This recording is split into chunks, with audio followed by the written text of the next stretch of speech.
press it, there's two options. So you need to go to the other option. Only one person at a time, multiple people share, and that allows more people to share. Okay. Yep. Oh, so you just started sharing your, so you need to exit, hover over the, Yeah.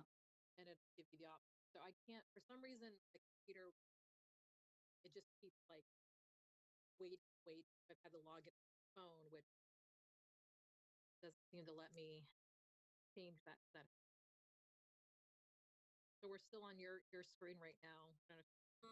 Mine doesn't, just as it doesn't give me, all right, let's go to the advanced and see if it does.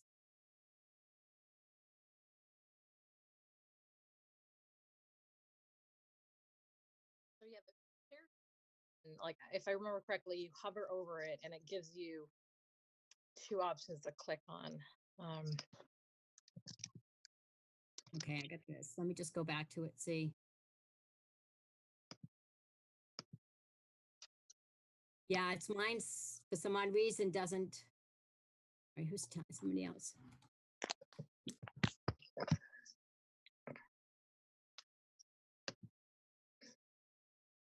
All right, I'm going to restart my computer and see if that helps. But if we don't unclick that button, then other people can't share their documents. Let me see if I can do it a different way. Patty, you can also try hitting the security. If you move your mouse around and then go towards the bottom where it says security, there might be an option there of sharing. Allow, there it is. Okay.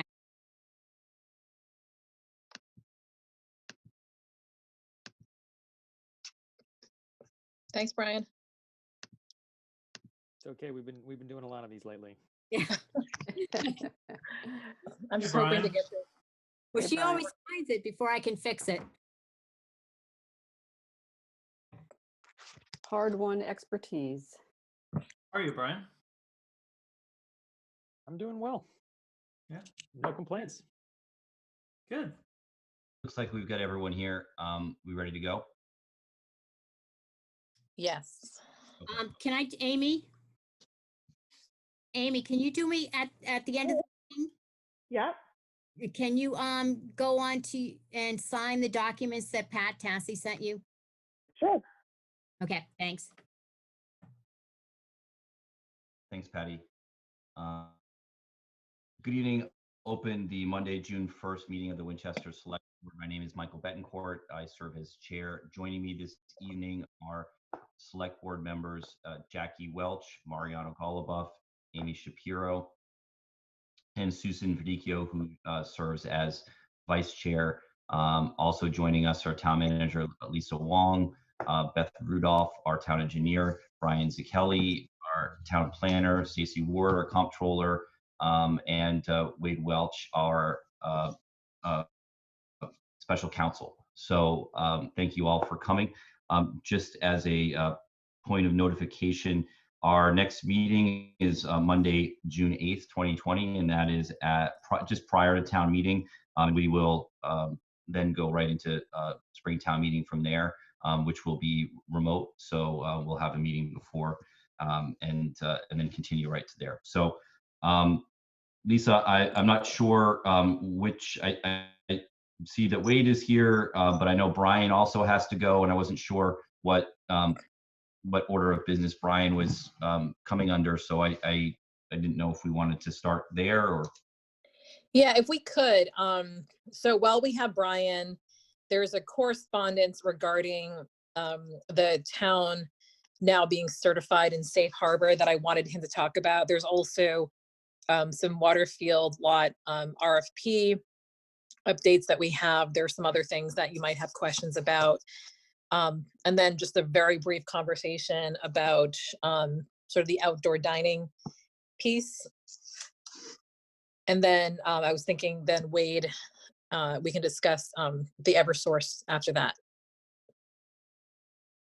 All right, I'll go in that order if I can. So we found out from the Department of Housing and Community Development that on March, that our 2-year safe harbor started on March 19th of 2020. It goes from March 19th of 2020 to March 18th of 2022. We got 2 years of safe harbor because we got more than 79 units on the books with the 19 to 35 River Street project. So that project puts us in safe harbor conditionally, meaning if that doesn't get built, obviously those units would come off. But we, as of now, if any 40B applications that we receive, we could potentially say that they are not in the town's, I mean, they could be in the town's best interest and we could move forward with the 40B. It's not like we have to push away every 40B, but if we wanted to push one away, we could say that if it was, for instance, in, it was entirely the site is not conducive towards intense development, for example, we could say, look, this is not right for that part of, for that parcel, and we could deny it. So that is actually pretty huge news. How this actually happened is that if you get a 0.5% in any given year, you can get 1 year of safe harbor. If you add 1%, which in our case was 79 units, you get 2 years. So the idea is now during this 2-year period, we can be kind of cooking up another project that we would be interested in, so that we would be able to build when we want to build a 40B, and then turn away the ones that are irresponsible, for example. So Brian, can I Yep. just mention that in order to get into safe harbor as well, you need an approved housing production plan, which was no small effort. I know Mike was a big part of that.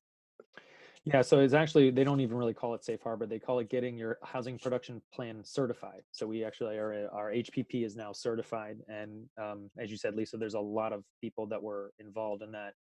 John Serbier from the Housing Partnership Board, Mike Betancourt and Mariana Golubov from the Select Board. MAPC helped us get that HPP going, and that was town money also that helped. Some of that was town money that helped us do that. So a lot of people involved over a multi-year process, and I believe we went from 1.8% to 3.2%. Any questions about that before I move on to next order of business? Yeah, Brian, I have a question on, so if a if somebody applied for a comprehensive permit for 40B, would it be up to the ZBA to say, hey, we have a certified housing production plan, so we deny this, or would it be up to the planning board? Who would be So in charge of that? Sure. So the first step in a 40B happening is acquiring what's called a project eligibility letter, a PEL. A PEL is through Mass Housing. Once they apply for that PEL, then Mass Housing would say, hey, Winchester, we received this application.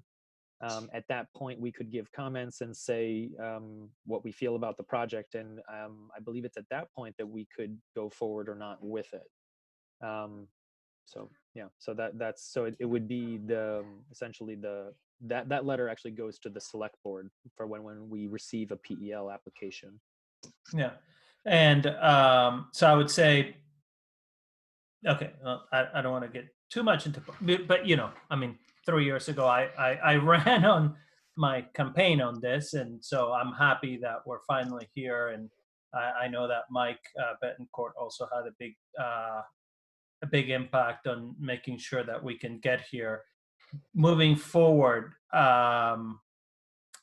we still need to produce, of course, if we want to have safe harbor beyond 2022.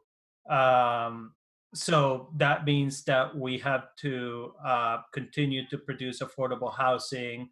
It has to be permitted by 2021.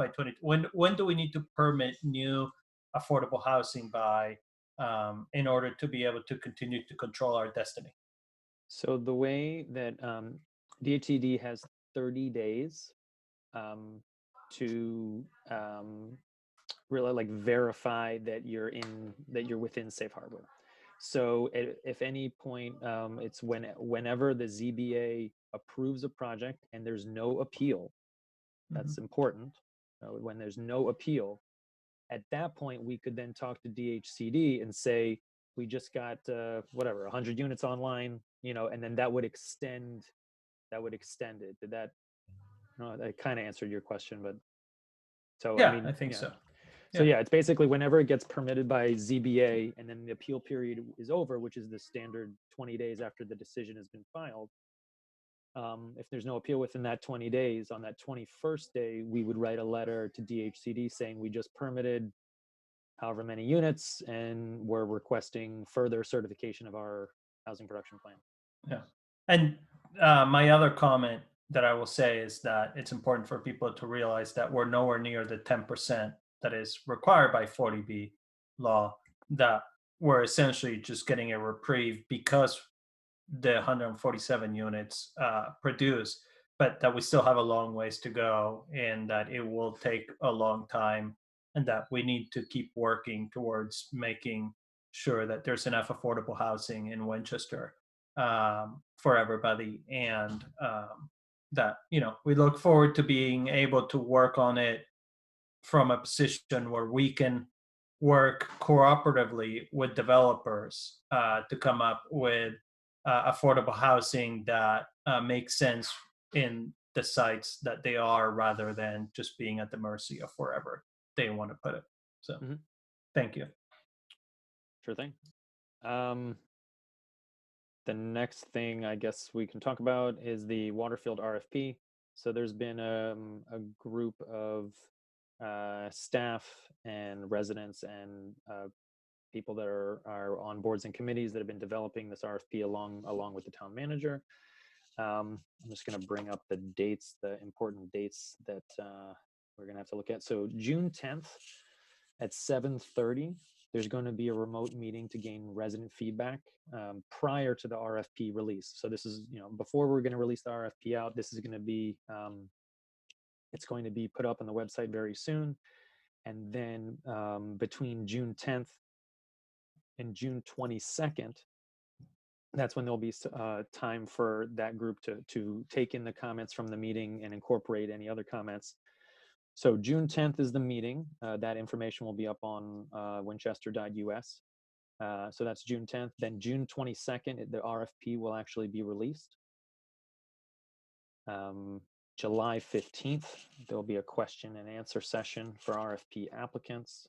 I'm going to actually paste this into the chat. And then July 15th, a question and answer session. And then the RFP will actually close August 31st. So here, I'm just going to get this. Let's see if I can do this to everybody. There we go. Okay, so if everyone looks in the chat, so this is the schedule. We're looking at June 10th, June 22nd. July 15th will be for the RFP applicants. So the RFP will be open from June 22nd until August 31st. It's about 60 days.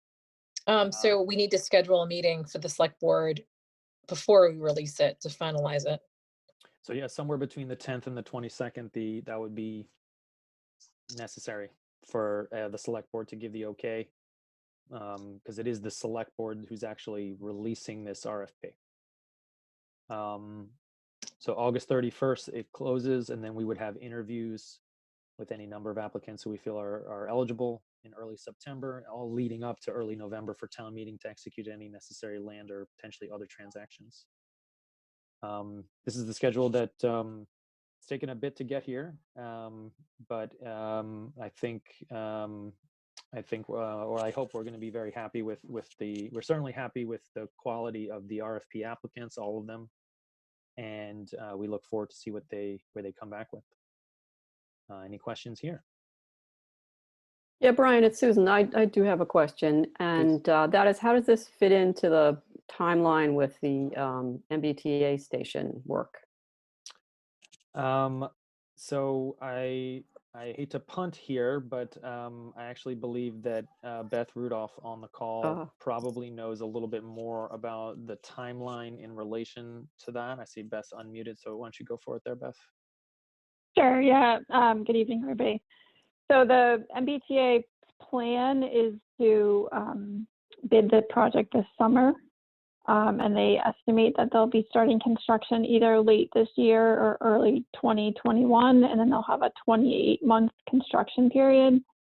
So certainly there'll be overlap between the time where we have selected a developer and the MBTA is out there. So I guess during that intervening time would be sort of their design and permitting process. Mm-hmm. Okay, just wanted to understand it because I'm sure there'll be questions about that from residents and other folks. Yeah, thanks. Anybody else? No, just to follow up, Brian, too, that the real thrust of this RFP, and I think it was great the way that you put forward the RFQ first to get a group of really qualified developers who are interested in Winchester, interested in this project, and interested in affordable housing. So that's, again, the recurring theme here that we still need to do more on the affordable housing side. And that will be seen as a highly advantageous part of the application. So to win that RFP, you will need to have some sort of affordable housing component that is of real value to the town. No doubt. I'm thinking of Lisa's list. The next thing on the list, was it outdoor dining?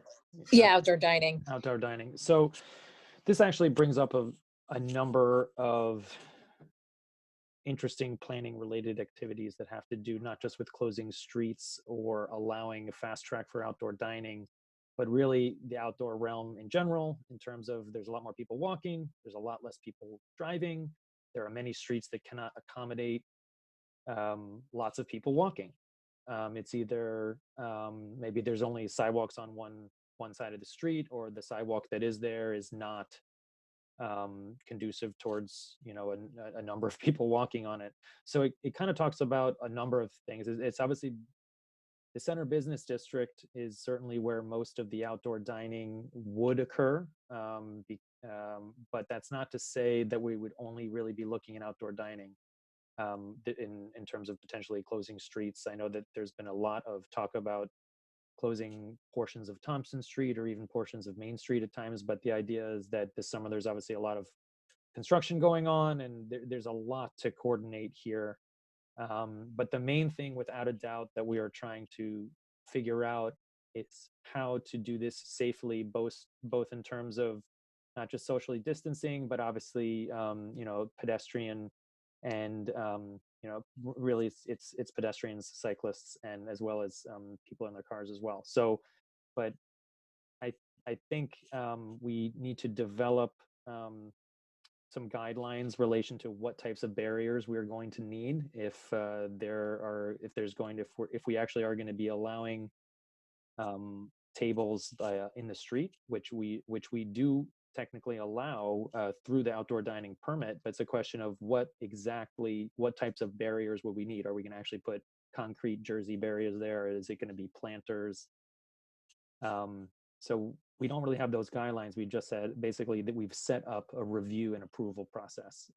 So we need to kind of talk a little bit further about that. We've developed this application that is asking for a number of pieces of information that I think will help us, but beyond that, I think it's like, how can we protect these pedestrians, and how can we protect the people that are actually dining? And also, Brian, we'll have to schedule this conversation. I think sooner than later on our agenda. And I don't know if it's a joint meeting with the planning board, and we don't have it noticed tonight. I know that there are a lot of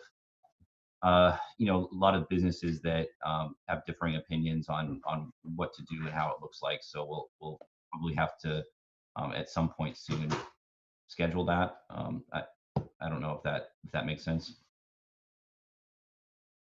Yeah, I think there certainly needs to be some staff conversations, specifically with police, fire, DPW, engineering. I think those are, and the planning board is not really involved with outdoor dining that much. It's really the design review committee that reviews those.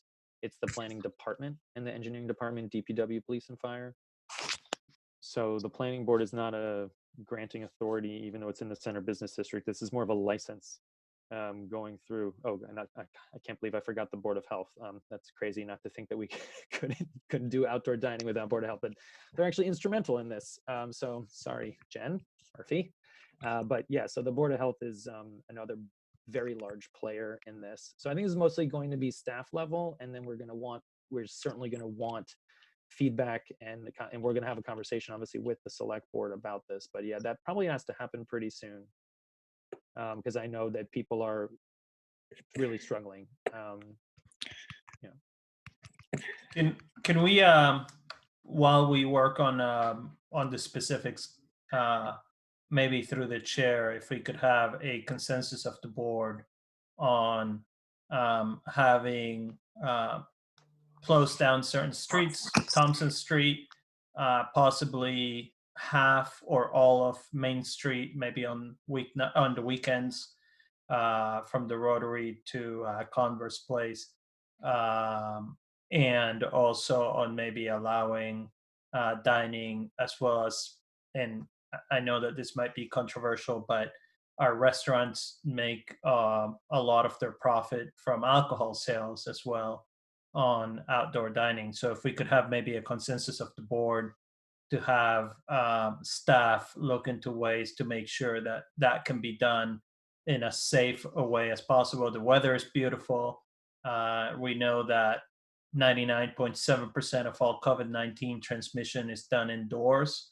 So if we could have a consensus of having dining as well as serving of everything that our restaurants are licensed to serve outdoors, and then maybe that would give a direction to our staff to follow. Well, I mean, we do. I mean, that review and approval process is set up to allow. We have allowed that, and yeah. So I think it's more. I think the biggest problem right now is how to quickly review and approve these projects with safe barriers for and ADA accessibility, so that people that have mobility issues can still walk around. And I mean, I think if we close down some of the streets, that would be a lot easier for people with mobility issues to move around. So if we see what Spirit Night did in the fall, if we could do that maybe over every weekend this summer, that would help a lot of our downtown restaurants to be able to survive this unprecedented time. So Mariano, the chamber and Beth and myself and Jay met on Friday to discuss those very things. We also had Lisa, the chair of the disability committee, sort of do a brief walk with us.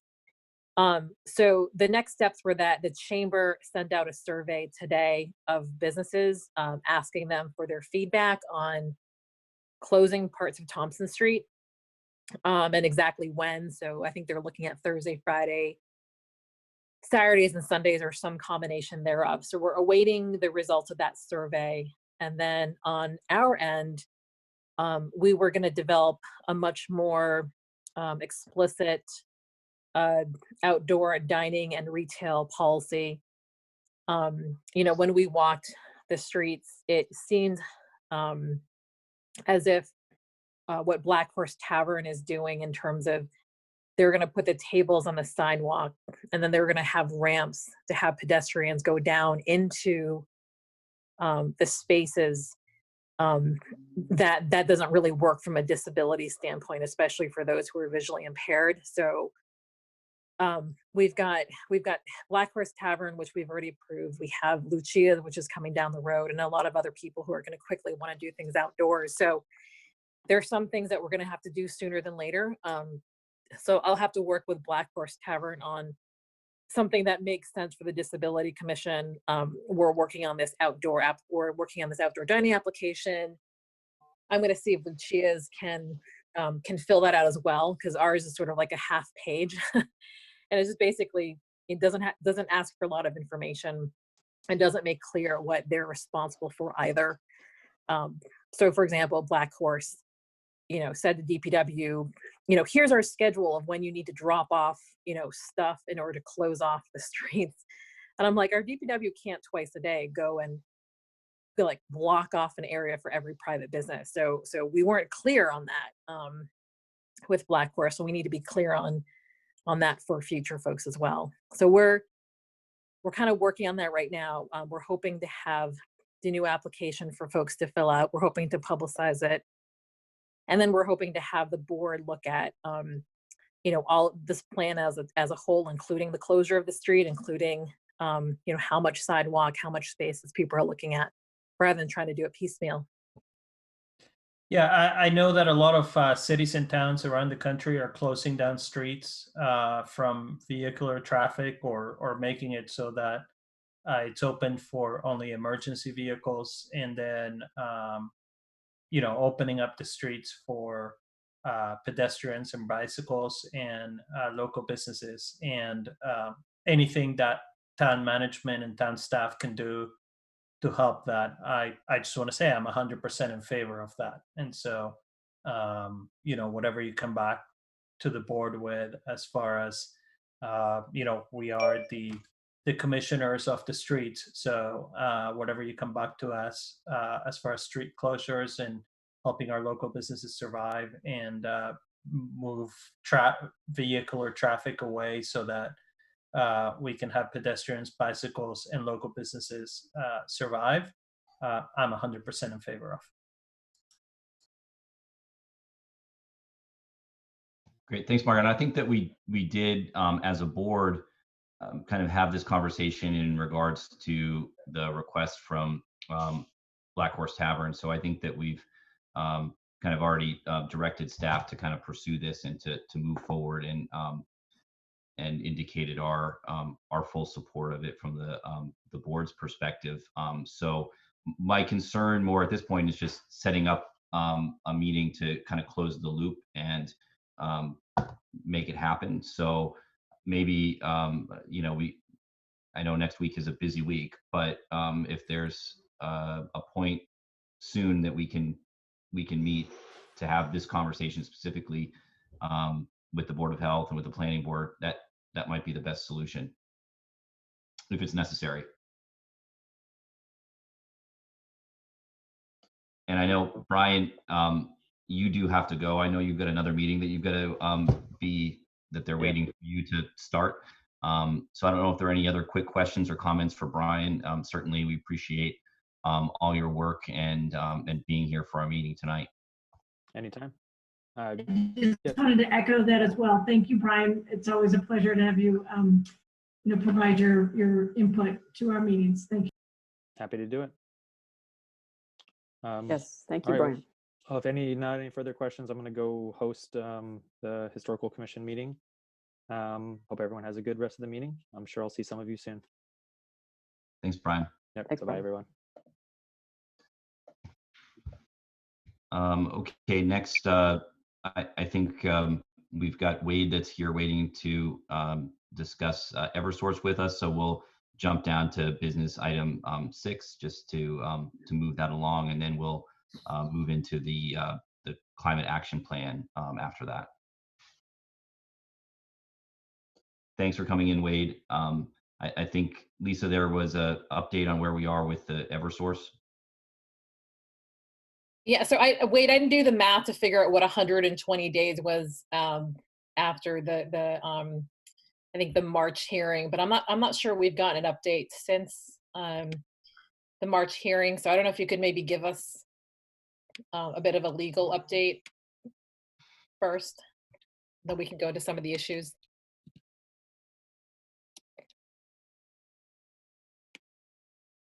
We unmute Wade, or Wade, we can't really hear you. I think you need to mute your. It says asked to unmute. Asked to unmute.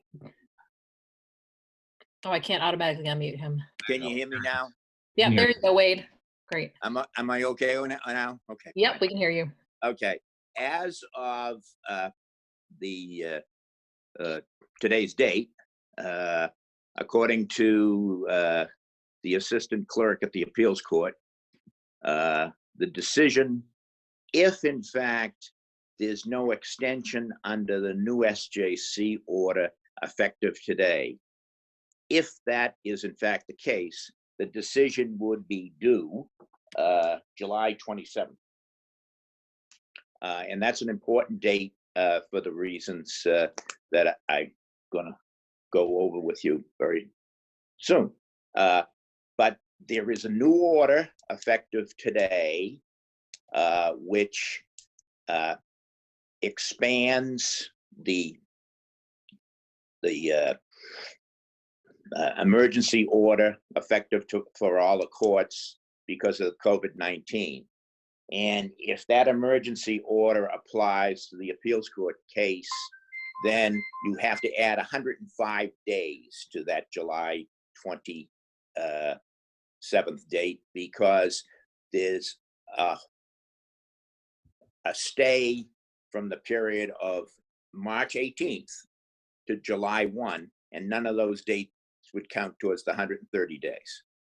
So currently, according to the appeals court clerk's office, and I got an email on this, the decision should be coming down on Monday, July 27th, but that is assuming that the COVID-19 emergency order the Supreme Judicial Court issued today doesn't apply. If it does apply, you have to add 105 days to that.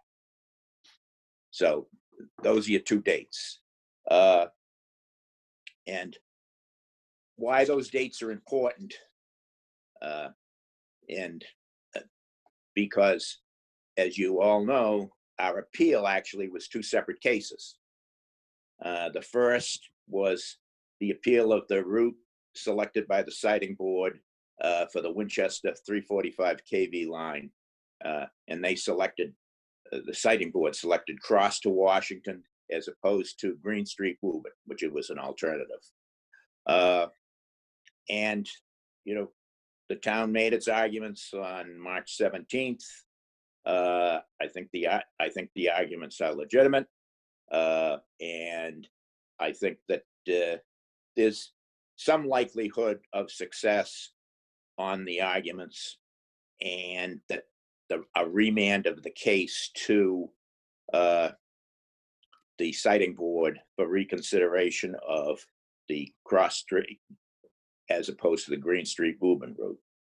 I won't go over those arguments at great length today, because you know, we've discussed at length. I do think that it's important at town meeting, if the board is asked, to make clear to the assembled town meeting members that our case is a legal case against the siting board and its decisions, not against Eversource.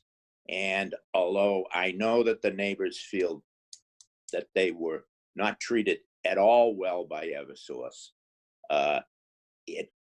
there's no legal remedy for the town against Eversource. Our remedy is against the siting board. So that is an important point to make if asked. On the second case, which is the allowance of the siting board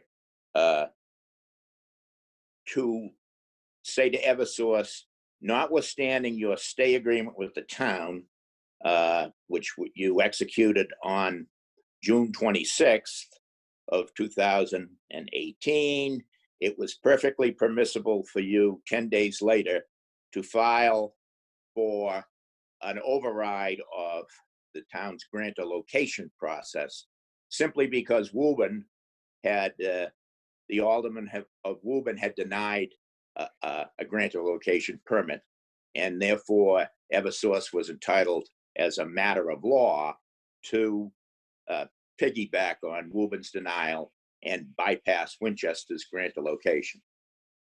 And that decision is a very strong argument for the town, because we did in fact enter into a negotiated stay pending, rather, an agreement in lieu of a stay pending appeal with Eversource, where they agreed in writing, signed by a duly authorized individual, and the Board of Selectmen signed off on an agreement that Eversource and the town would work cooperatively and expeditiously to approve a construction plan for the 345 kV line that would satisfy the selectmen and would be a good plan.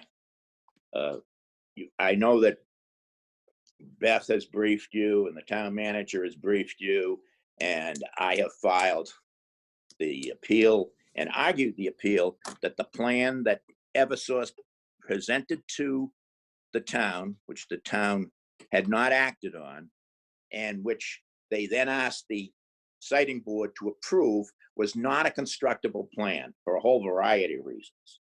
But the legal point here is that if in fact the town is correct that Eversource is bound by that agreement, instead of their attempt to override that agreement, then it's conceivable that the appeals court could order Eversource to return to the town grantor location process and bypass the siting board. And that would be good for us. But in the long run, there has been a substantial delay in Eversource processing its plans with the town of Winchester.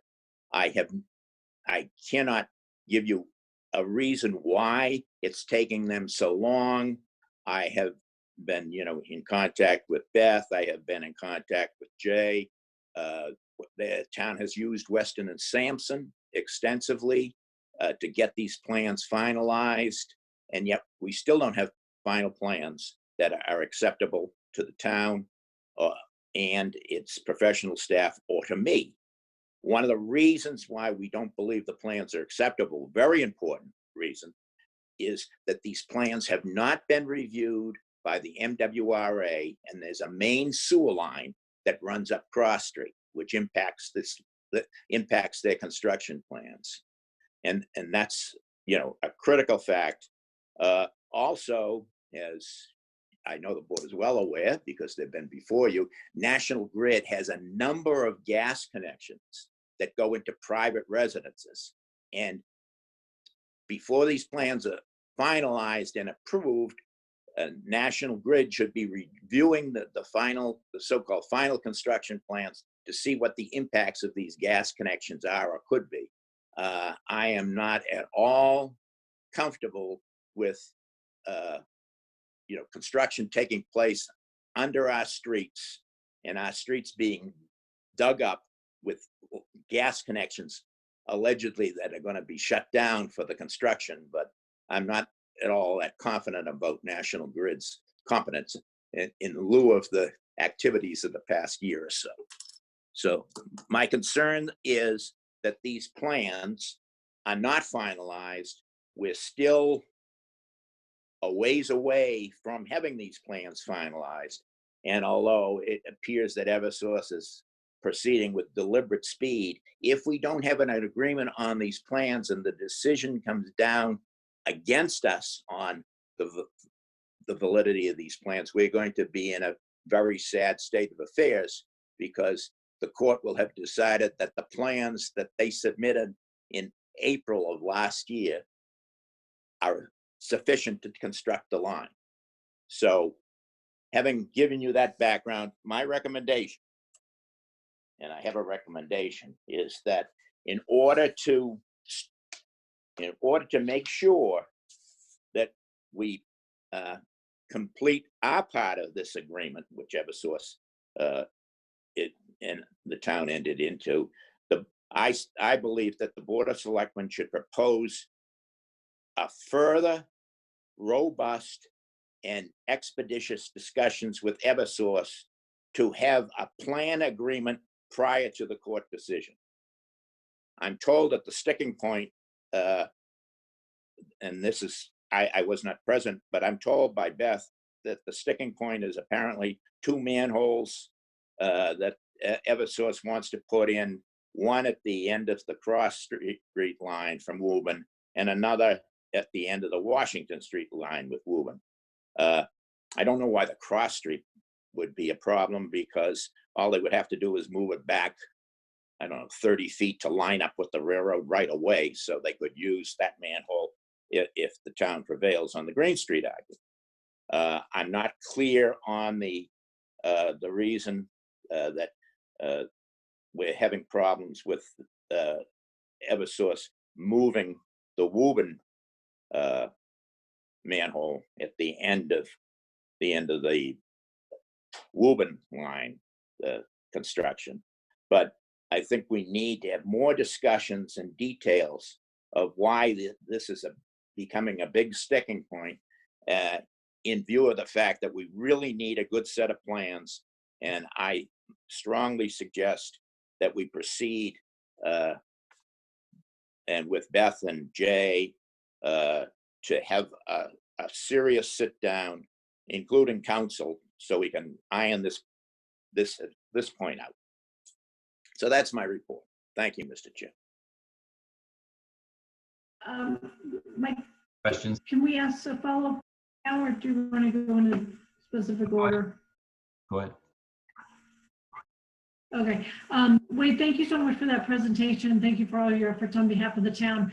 It sounds like what you just discussed about potential agreement or negotiations along those lines are kind of the most important in the near term. But I just want to ask a quick question, if you don't mind, about the argument, because I was kind of tracking that and I had planned to go in person, but of course that was right after the SJC's first COVID-19 order. And the argument occurred via telephone, I believe, if I'm not mistaken. So it was difficult for others to kind of listen in, if you will, whereas that's not necessarily the case now.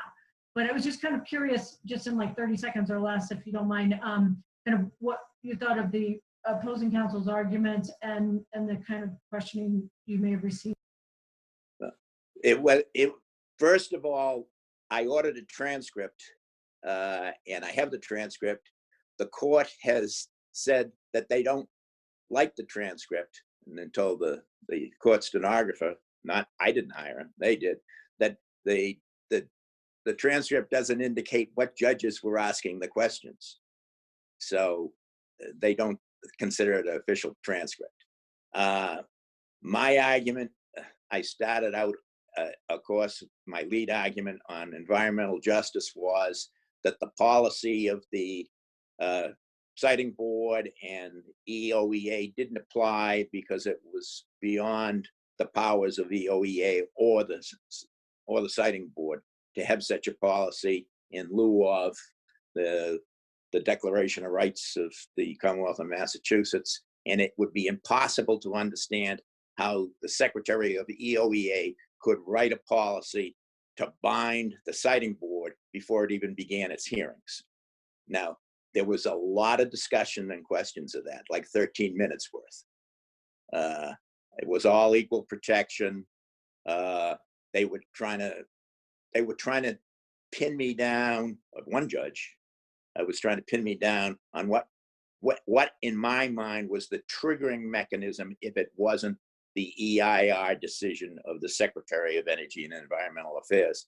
And I said, well, obviously the triggering mechanism is the statute itself, which says that as a matter of public good and public policy, the siting board is supposed to protect the environmental interests of the neighbors to whom this line goes through. And that has nothing to do with pollution levels. It means all the issues, which of course all the issues that we raised at the hearing. You know, traffic, public safety, public convenience, losing space, all those things. I was just kind of curious if you got much feedback from the panel as to whether or not they were, what their view was of those arguments. Well, there was one judge who obviously disagreed with me completely. He kept saying, well, what, that's not the trigger in the, in the policy. And I said, that's right, because the policy is not a legal policy. The Secretary of EOEA doesn't have the power to issue such a policy.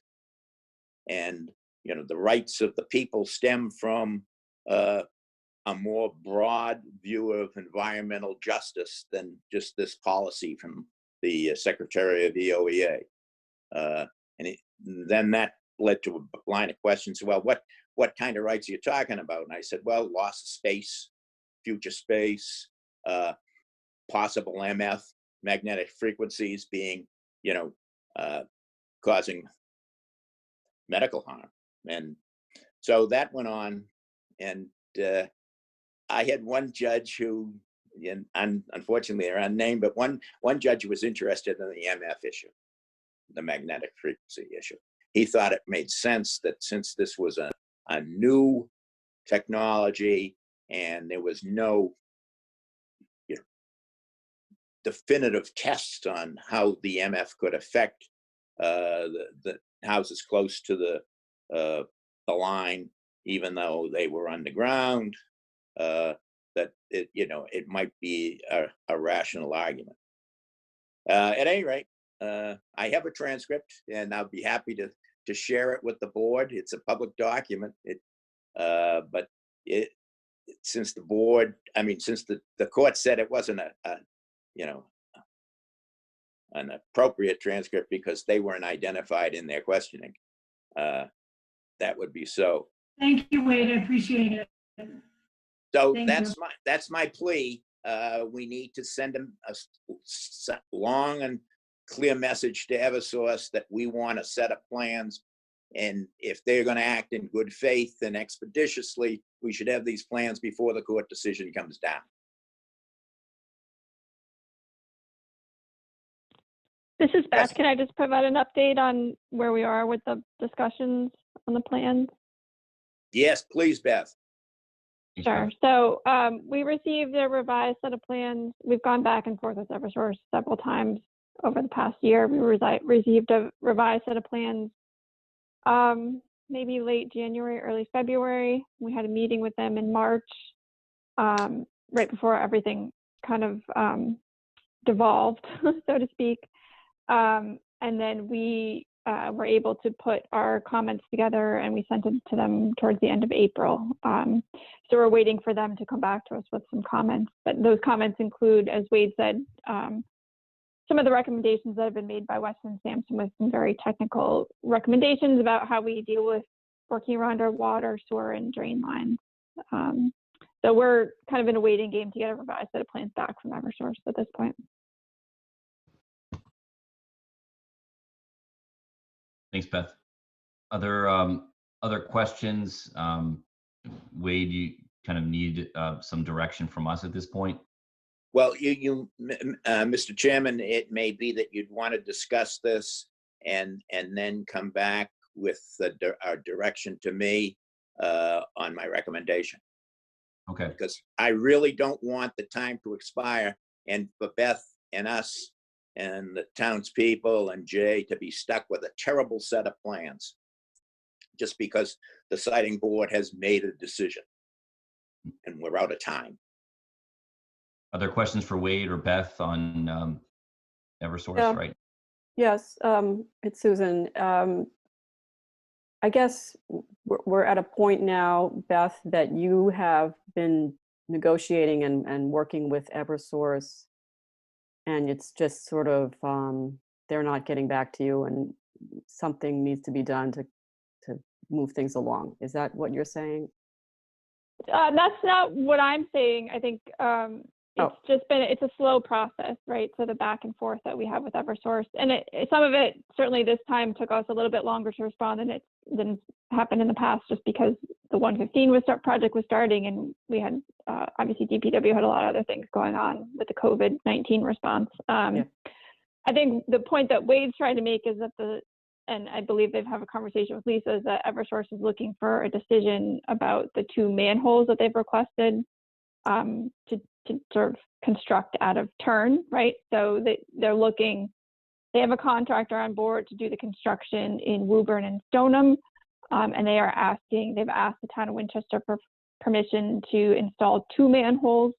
One is on Cross Street, just on the Winchester side of the town line, and the other one is on Washington Street on the Winchester side of the town line near D Street. So they are looking for early permission from Winchester before these appeals are, there's a decision rendered as to whether or not that Winchester would allow them to install those 2 manholes. I think the feedback we've given them to date is that we were not interested in doing that. And I think, Wade, is that you're looking for direction from the board on whether there's been a change in that respect? Well, I'm looking for direction to move this process along. And, you know, I think to move the process along, we don't have to say, yes, we'll give you permission, or no, we won't give you permission. We just want to know why, you know, they can't move these manholes back into Woburn or not install them. I don't understand or what the cost is. I don't have enough details, Beth, to understand why Eversource is insistent on this issue, but I don't have enough details to be able to opine whether or not there are other ways to skin the cat, which would be, you know, a reopener in case we'd agree to it with a reopener in case we lost the decision on, or we won the decision on the Holton Street proposal, or we partial settlement, we would agree that everybody would agree to a reopener if we lose the case on the, you know, them bypassing the grant of location. Or we could think about talking about, you know, who's gonna, how much is it gonna cost? You know, what's the cost to them if they delay putting in the manhole? The one that I think bothers me more than anything else, the only one that bothers me from a legal perspective is the one on Washington Street, because I wouldn't want, you know, to be put in a position where they argue later that the town had, you know, waived its right to the Green Street argument because they allowed us to put a manhole in the town's beyond the town line and on Washington Street.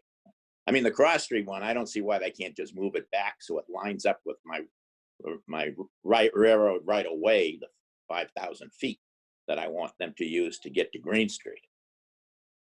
So from a technical perspective, I believe Eversource would prefer to work installation manhole to manhole. So I think that's why they've asked us for that permission. During our several meetings with them, we've recommended many times that they push those manholes into Woburn, and they've never been responsive to that. My guess is that's because they'd have to go back to the siting board for approval or reapproval, correct, Wade, of the plans that were already approved. I think we could sign an MOU approving new plans. That's what I'm hoping to do. Right, but I think they'd have to go to Woburn, right? Because then they'd be pushing those 2 manholes into Woburn. So. Oh, do you think that reopener for Woburn would apply to just moving a manhole back? I thought it would apply in case the way I read that was that would only apply if I won Green Street. Well, it would be a change to the plans approved by the siting board. So yeah, but that's true. I don't know what the process would be, but anyway, they in my conversations, they seemed unwilling to have that as a possibility, unfortunately. Well, there's got to be other possibilities. I mean, I can't believe that we're going to let the time, let them run out the clock and not have a set of plans that everybody signs off on. And then after the decision comes down, if we lose on point 2, which is, you know, the grant of location issue, would be stuck with those plans that they filed in April of last year. You know how bad they are. Yeah, right. There's been many iterations from those plans that were approved by the siting board. Right, but those are the approved plans if the case comes down on point 2. not in our favor and says, oh, those plans are fine. I can't allow that to stand if there's a way to get a partial agreement. And, you know, it strikes me that we ought to be able to figure out a way to get, you know, some relief for a good set of plans. And by the way, it seems to me it would help them too, because they have not been meeting and haven't even had any discussions with the MWRA about the plans that you've been working with, you know, Eversource. The MWRA, you know, hasn't even sat down with them. You're the one who got that email to me, so I'm sure you'll agree with that, Beth. Well, I think they have applied for their 8M permit from the MWRA. They applied as a whole project. So they didn't apply by community. They applied for the entire 345 kV project. But didn't that email from the MWRA guys say that they weren't going to give them approval for Winchester? He said that they had not decided whether they would grant approval, because I said to him that we still had concerns about the plan. I said, but obviously I have no jurisdiction in Stoneham or Wakefield or wherever else, you know, they've applied for an 8M permit. And he said they hadn't decided, MWRA hadn't decided internally whether they would approve a portion of the 8M permit. So whether they would approve it on a town by town basis or not. And I haven't heard from them since. Yeah. Well, you know, it seems to me that the MWRA review is a very important factor in in getting the sign off on these plans by everybody. Wouldn't you agree? I would agree. Yep. I mean, that's that main sewer line, or I'm missing some of my engineering background. We probably need a little bit more time on this. Word to kind of get a specific recommendation. I mean, what's our deadline, Wade, do you think, for us kind of voting on you know, taking a position here? Well, you know, because I was going to you people tonight, and before I was coming, I was trying to determine from the court and from council what they thought the drop dead date was for this decision. I didn't talk to him, I emailed back and forth with David Rosenzweig, who represents Eversource. And he thought that the drop dead date was later than July 27th, which is what the clerk told me, because he thinks the SJC order applies and then there's 105 days that don't count towards this decision. That's what he thinks. But I can follow up tomorrow, as I will be doing, on the timing. And in the meantime, I could suggest to him that the board is very interested, at least getting some kind of plans in place before the decision comes down that everybody likes. Does that seem like the consensus of the board, that we want Wade to kind of move forward and explore this option? Yes, for me. Yeah. Okay. I admittedly don't know, to be honest. I agree.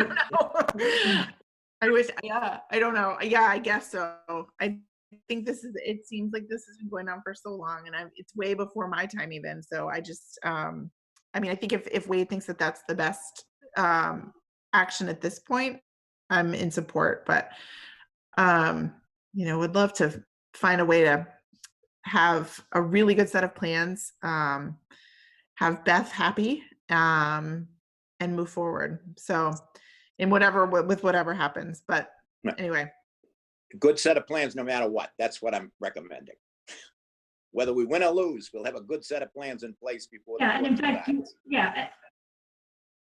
right, and I would just concur as well. And I'm sure Wade will use his powers of persuasion along with Beth, but at a minimum, that's what they should have the obligation to provide in any event, as you pointed out. So thank you. Thank you, Jackie. Great. Thanks, Wade. Appreciate you coming in and all the work on this. So you'll update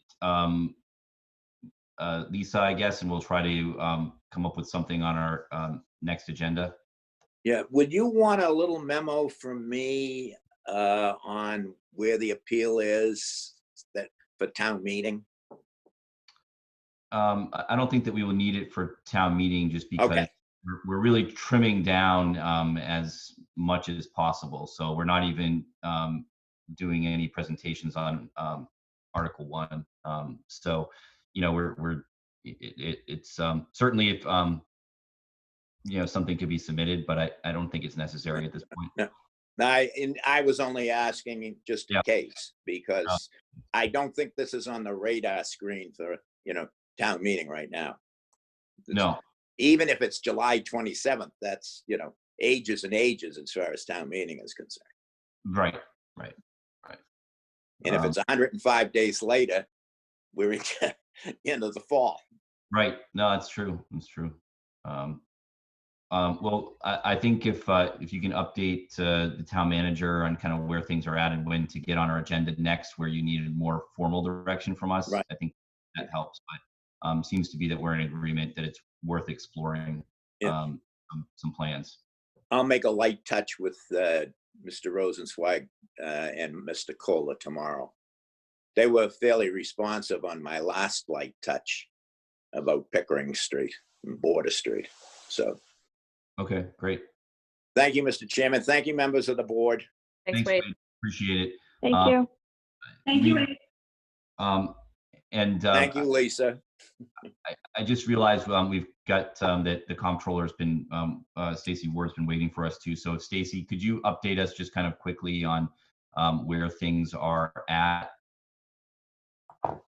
Yes, good evening, everyone. I provided a comptroller report. I know it's not really live data, it's through April, but we've got posting timing differences and things like that, so I can't really give the most up-to-date information, but I did reach out to the collector who did provide some percentages as to where we are at, but it's always good to know budget to actual, how the departments are doing. I haven't heard any major emergencies or any needs for any funding other than things that have been settled with the reserve fund or the finance committee or one of those year-end transfers that we're allowed to make between May 1st and July 15th, just like cleanup entries really from a budget standpoint.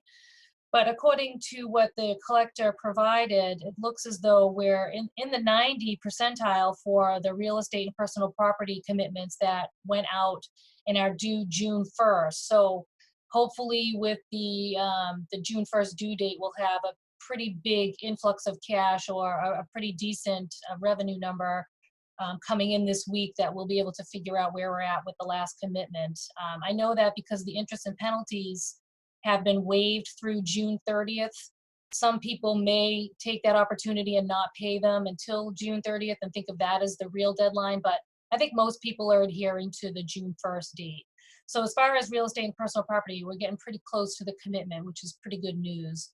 Motor vehicle, we're at about 88% for the fourth quarter commitment, which is, the first 2020 commitment, which was mailed out in March and due in April. So that's a pretty good number for us considering the circumstances. And the due date was April 6th, but again, the interest and penalties are pushed off until the end of June. So people might use that as the opportunity to push this bill off while they have other bills that might be more precious to pay. And then, so just of all the other little budget to actual numbers, I sort of just highlighted in the memo, and you can, if you want to ask me any questions about that, we can go over that in a minute, but there doesn't seem to be anything frightening in the numbers so far. We've been able to handle most of the COVID, if not all of the COVID expenditures within our current year budget, which is good news for us. I'm sure we're lucky and other communities aren't in the same position that we're in.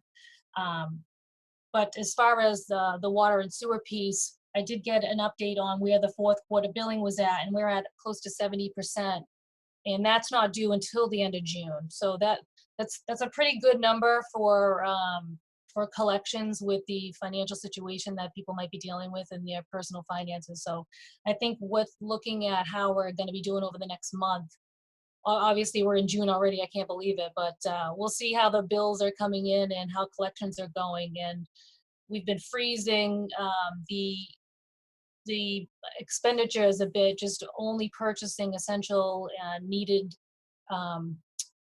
goods and services. So the spending freeze will hopefully help us generate some turnbacks and and flow to the bottom line, which will help any revenue shortfalls. So I know that was sort of quick. I know you got a busy meeting, but does anyone have any questions about the report or the memo? I know I sent the memo a little late today, but I wanted to get some of the collector updates in there. Yeah, Stacy, any estimates on the reversions, what we can expect for FY20? I think from what the departments have let me know, we could probably be in the tune about 500,000. We'll have some money left over in health insurance. We'll have some money left over in some of the salary lines. I believe the police department was going to turn back a couple 100,000, which we've been using some of his turn back. We've transferred some of the police department. Knowing that that's there, that's great. And just little bits here and there will all add up. There's no real department. If the reserve fund is replenished at town meeting and then they don't end up using any of that money, that will obviously revert back. But the funding source is free cash, so it's sort of taking from free cash to give back to free cash. So taking from the right pocket to put it back in the right pocket. Exactly. So right now, I think whatever comes our way this last month, we'll be able to handle. DPW's running a tight ship right now with their expenditure budget, but hopefully, I think the reserve fund, I think the finance committee did a reserve fund transfer last week to help out with some of the unexpected bills that are coming their way, because they have been taking on any COVID stuff right in their budget, which we hopefully can get reimbursed for a lot of this stuff through the federal program and through the state relief funds. So that's all stuff that will come back to us next year, and it will just flow to free cash. Yeah, I mean, my main concern is where the free cash position is going to be, especially if town meeting decides not to raise the water and sewer rates, and we end up having to pass a $1.3 million subsidy of the utility. Yeah, that will be huge, because not only are we looking at an FY21 ask of 1.3, where is it going down the road? Right. FY22, FY23, we're not going to be able to sustain the water program. Right. So Stacy, I had a question about the retained earnings in this water and sewer account. We've put, refresh my memory, how much we've actually put into how much retained earnings we put into water and sewer this year. Is it like $700,000? Let me see.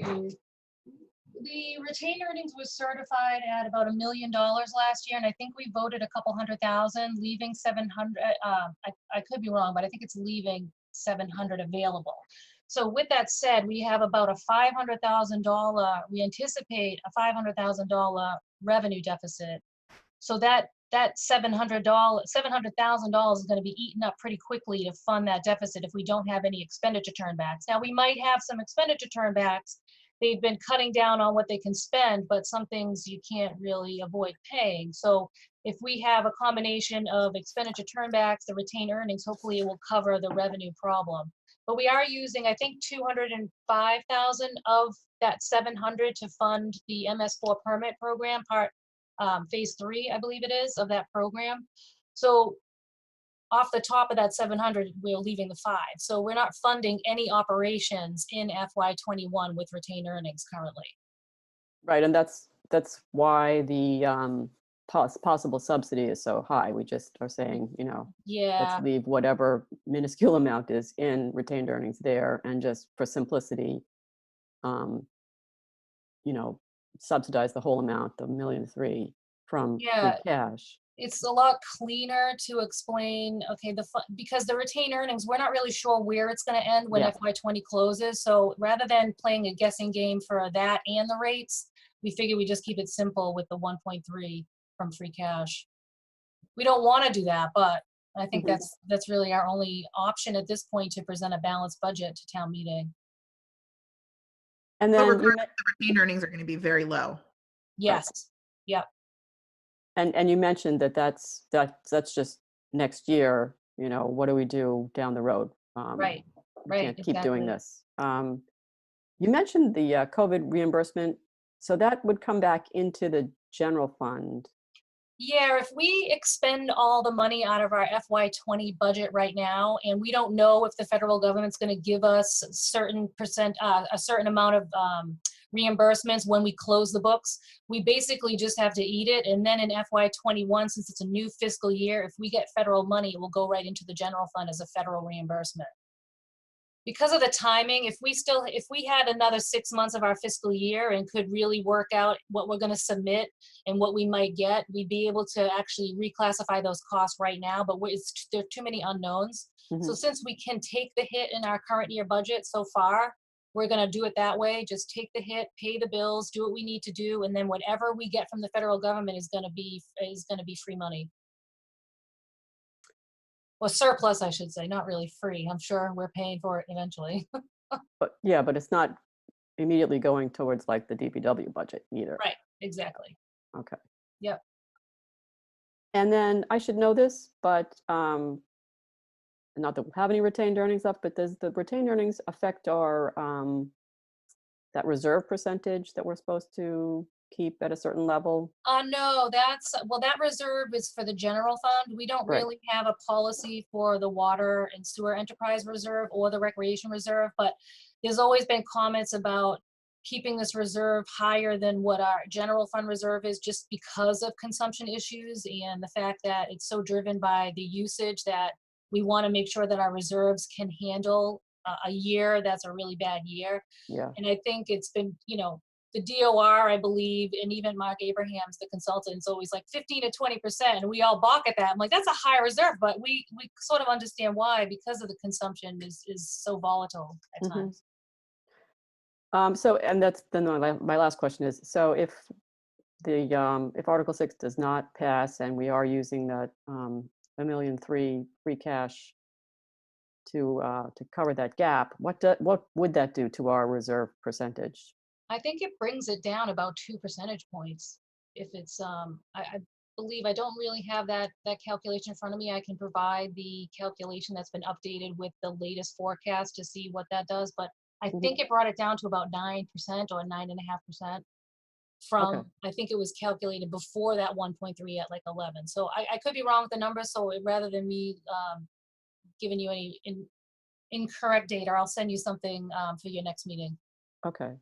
But 9% is not as scary as, let's say, 6. So, okay. Yeah. All right. Probably Thank you. Okay.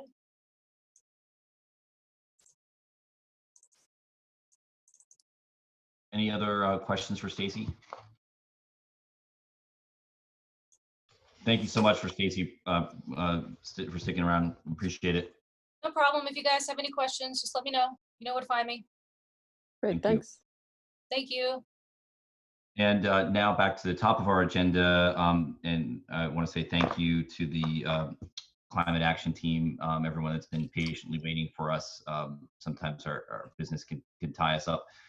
So Ruth, I will give you the floor, and again, want to extend my appreciation to all of the committee and all the work that you've done to make this really massive project happen on such a relatively fast timeline. So thank you.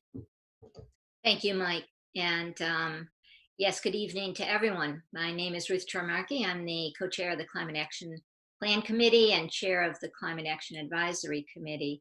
And Chair Betancourt, I'd like to draw your attention to 3 members here, Franz Wetley, Ken Pruitt, and Kim Rowland, who stand by should there be technical questions on the GHG inventory or energy or resiliency.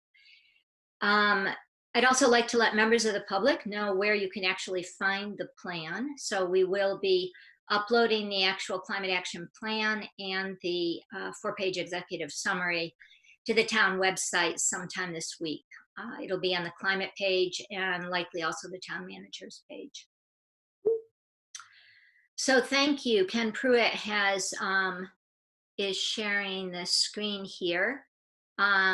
Let's go to the first slide there, Ken, the next slide. Yeah, actually, I was sharing it. Do you want Ken to do it instead? No, that's it. I'm delighted. Okay. Good evening, Lisa. It's good to hear your voice. So let's go to the slide 2, if we could. Thank you. Yeah, I'd like to give a big shout out to the town leaders, to our town manager, Lisa Wong, and to all the members of the select board. It's been a tremendous year of support from all of our leaders, and we're very grateful for that. Next slide. And a huge acknowledgement for our team of 18 people. A big thank you to all the members of the Climate Action Plan Committee. Next slide, please. I'd like to bring us back to April 22nd in 2019, when the members of the Select Board made this 80 by 50 commitment, which is to reach an 80% reduction below the 2006 baseline emission level of GHG emissions by 2050. Next slide, please. Okay. I'm sorry, we can just pause here for a moment. So sorry, Lisa, if you could go just remove that, thank you. So going back to that commitment, I want to point out to folks that when the team came before the Select Board last April and asked for that commitment, we also promised you that we'd give you a roadmap for how to get there. So that's why we're here tonight. We're going to present you with the roadmap for how Winchester can reach that goal of 80% reduction in GHGs by 2050. And also we have half of the plan is about something called resilience, which was not really on the radar screen at some point in the past. So we didn't ask about that, but we will be doing, the plan will be covering both reduction of greenhouse gases and how to make a more resilient town. I'd like to draw attention to the fact that the process has been very inclusive. We've had broad community representation, and we have aligned things with local and state law and priorities. Right from the beginning, our town manager wanted a committee that was very inclusive. So we set up this large 18-member committee with adult and student leaders from across, sorry, I'm gonna have to move that, from across Winchester, with backgrounds in science, education, law, agriculture, health, and a number of other areas. Could you click again? I'd like to particularly thank our town planner, Brian Zacchelli, and Heather Von Mering, who's the chair of the planning board, for help in aligning the Climate Action Plan with Winchester's new master plan. That was being developed at the same time as being developed, the master plan and the Climate Action Plan. So it was a bit challenging for all of us to continue to keep them aligned as we went along. There were a lot of huge spreadsheets involved, and we're really very grateful. We wanted to make sure that we supported each other and checked that we were wording things in the same way.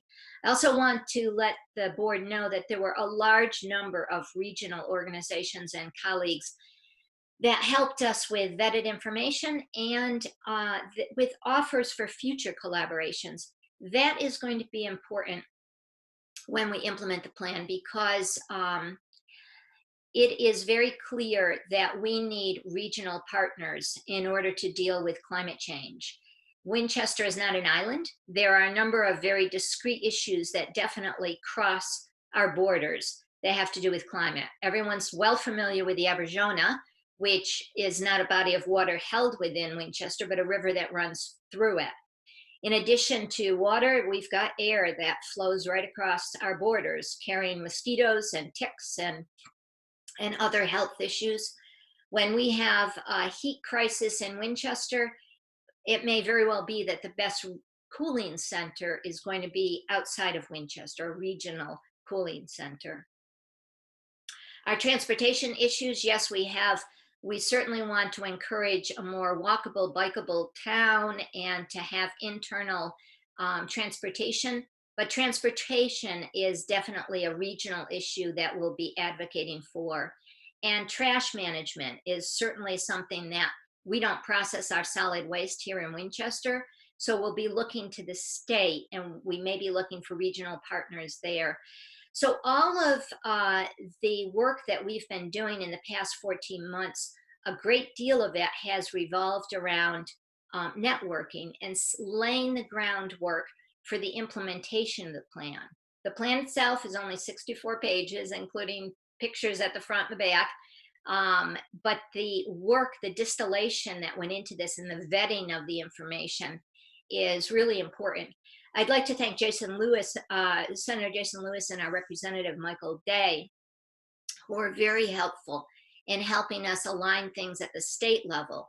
So they did introductions to us for the Executive Office of Energy and Environmental Affairs.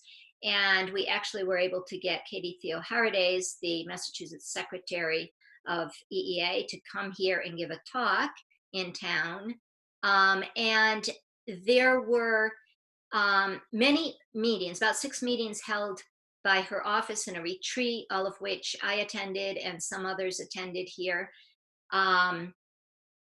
And a piece of the plan, an early draft of the plan, was sent there for feedback.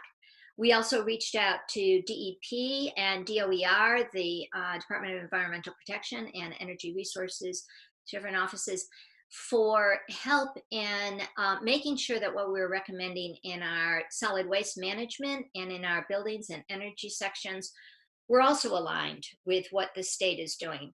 So we were able to set up phone calls with policymakers in those offices and our working groups, as well as a large number of emails back and forth. We sent chapters, specific chapters to them, and they came back with specific comments that we were then able to integrate and make sure that we weren't missing anything. So the point of this slide here, I'm really trying to let you folks know that we didn't just think, we didn't sit in a room and think up ideas. We were out there working actively and networking locally with staff, a large number of staff are very, very generous with their time, from DPW, schools, health, many other, the town planner, engineer, so that we are very confident that the plan we are bringing to you tonight is aligned in every way possible, that the science is rock solid. You'll find a number of reports I'm going to refer to later, and that it's doable and implementable. So if we could go to the next slide. There's 2 general messages from the plan that we would like to let you know. This is urgent, and we can do this, okay? Regarding this is urgent, I will make a couple of comments here.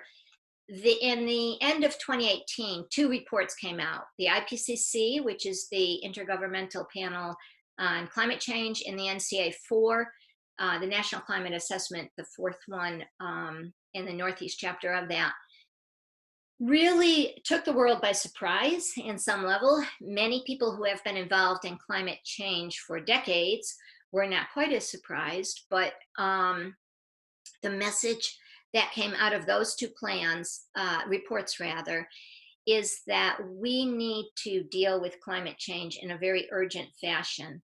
That even if we stopped entirely around the globe emitting all greenhouse gases now, there is such an accumulation already in the atmosphere that we will continue to feel the effects of climate change for decades. So there is a great urgency to not only continuing to reduce the greenhouse gases as much as we can, but to get ready for the impacts that we're going to see of flooding and heat and other health impacts and extreme storms. And that is the other part of the plan that we're going to get to, which is called resilience. There's no question that we can do this. The technology is there, and Winchester is filled with a lot of really smart people. I'm extremely optimistic that we're going to be able to implement this plan. It's a complex plan. It's going to take years, but we can do this. Next slide, please. All right. Early on, the committee set 2 overriding goals for the 2020 Climate Action Plan. The first is to reduce carbon pollution. The second is to increase community resilience. I want to note that there is some overlap in the use of terms. So when we came to you and we asked for you to make a commitment, it was to reduce greenhouse gas emissions 80% by 2050. That's the general terminology, but it's a little bit geeky sounding, quite frankly. So to be perfectly clear, in this plan, we are using greenhouse gas emissions, or GHGs, and carbon pollution interchangeably. Carbon pollution is a more public-friendly term. I suspect that everyone sitting here this evening is familiar, but if not, I will simply state That greenhouse gases are an array of different gases, including water vapor is the most prevalent. In terms of those we're talking about for warming the climate, carbon dioxide is present in the greatest abundance and has the greatest impact on climate change. It isn't to deny, in case people are curious, that methane from natural gas leaks and other sources is certainly a big source of concern. Nitrous oxide and other gases in the environment are also of concern. But when we say one of the goals is to reduce carbon pollution, we are specifically saying to reduce carbon dioxide as the major contributor to global warming. Next slide, please.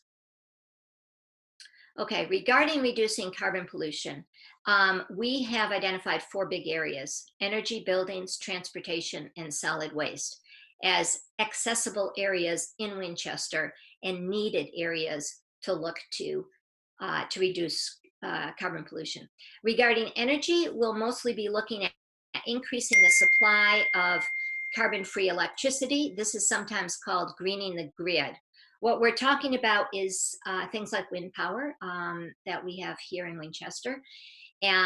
We are trying to access, to the greatest extent possible, renewable energy resources. Those are hydro, solar, wind, and to a limited extent in Winchester, geothermal. On our buildings, we are looking to improve energy efficiency and eliminate the use of fossil fuels to heat and cool our buildings.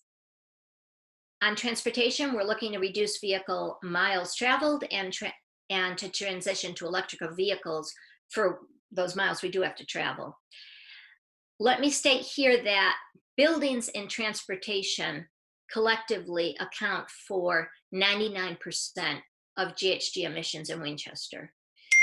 And of those emissions, most of them occur in the residential, 76% occur in the residential sector.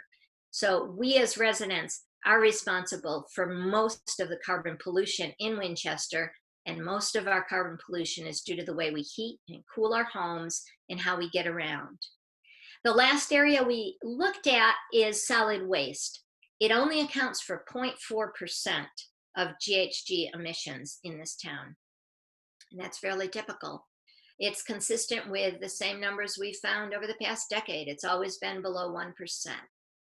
So solid waste is nonetheless of, forgive me, those are my children binging me. I'm trying to turn them off.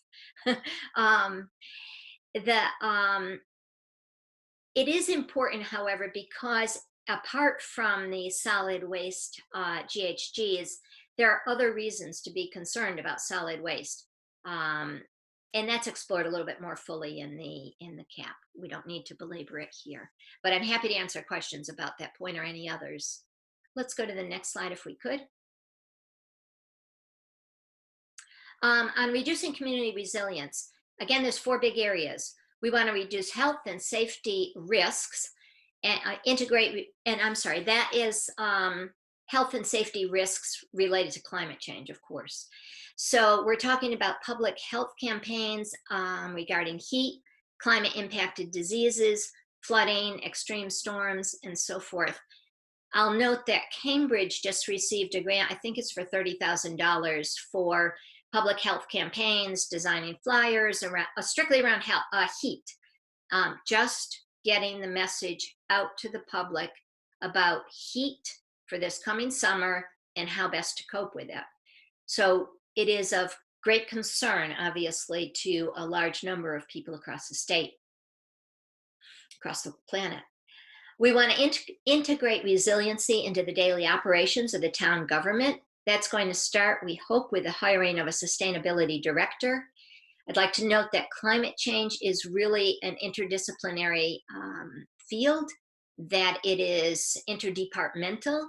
It's a cross-cutting field. We really need to have someone who has skill sets that are very broad and that are new in some level to what we currently have available in the town. We need to develop sustainable funding. There's going to be many of the things that you will find in the Climate Action Plan that are free, that cost very little money, but some of them are definitely going to cost money. We are going to be looking to grants I'll note that the sustainability directors across the area, the greater Boston area, bring in far more money in grants than the cost of their salaries. Our colleague over in Concord, the sustainability director there, brought in over $800,000 in grants last year. Winchester is leaving money on the table right now by not accessing these. We are accessing a limited amount of what is available. So we want to look to grants. We also want to look, obviously, to renewable fees, and a little bit more about that is explained in the CAP. We want to utilize green infrastructure wherever it's possible in both the municipal and residential areas. Next slide, please. So our recommendations for immediate action are to hire a sustainability director as soon as it's practical for the town to do that. We're asking the town to appoint a climate action committee to implement the 2020 plan. And we're asking the town to develop a comprehensive climate communication strategy and to prioritize climate actions for the next fiscal year's budget. Perhaps a couple of these need a little bit more explanation. A comprehensive climate communication strategy is something that we're envisioning, much like at this point in time, like a bicycle wheel, the hub of which would be a website to be developed for the town. And then the spokes going out from that will be avenues into the community for those communications. So the point of the website is to keep the message around climate issues current and vetted, and to have the communications going out through newsletter and events, and such as newsletters, the Jenks Center, the schools, our faith communities, events in the town day, and speaker series that we can bring to town, things like that. Right now, Brian Zacchelli and I are looking at a municipal vulnerabilities preparedness grant to jumpstart this strategy. So we're hopeful that we can get that underway early this year. And by prioritize climate actions for the next fiscal year's budget, that's pretty self-explanatory, but there are many recommendations in the plan. It's a question of which are most doable given the financial realities of the town. So that's what we're asking for here. Lisa, I think that's my last slide. Is that correct? Okay, I'd just like to make a couple other points. That's basically it, but we will be looking to the town manager, the town board, select board, to our business community, to the residents, and to the entire town to collaborate in implementing this. It's going to take years to fully implement this plan. We're really confident after this 14 months that what we're delivering to you here tonight is the plan that the town needs. We feel very confident. It's a vetted plan, it's a doable plan, and again, I thank you all for your help and support in making it happen. Thank you. Thank you so much, Ruth, and again, the committee and everyone who is here present. And also, I wanted to extend my appreciation also for the students that were part of the committee. I think that's such an amazing thing for Winchester to have that connection, and really hopefully a blueprint for our other boards and committees to have that student engagement.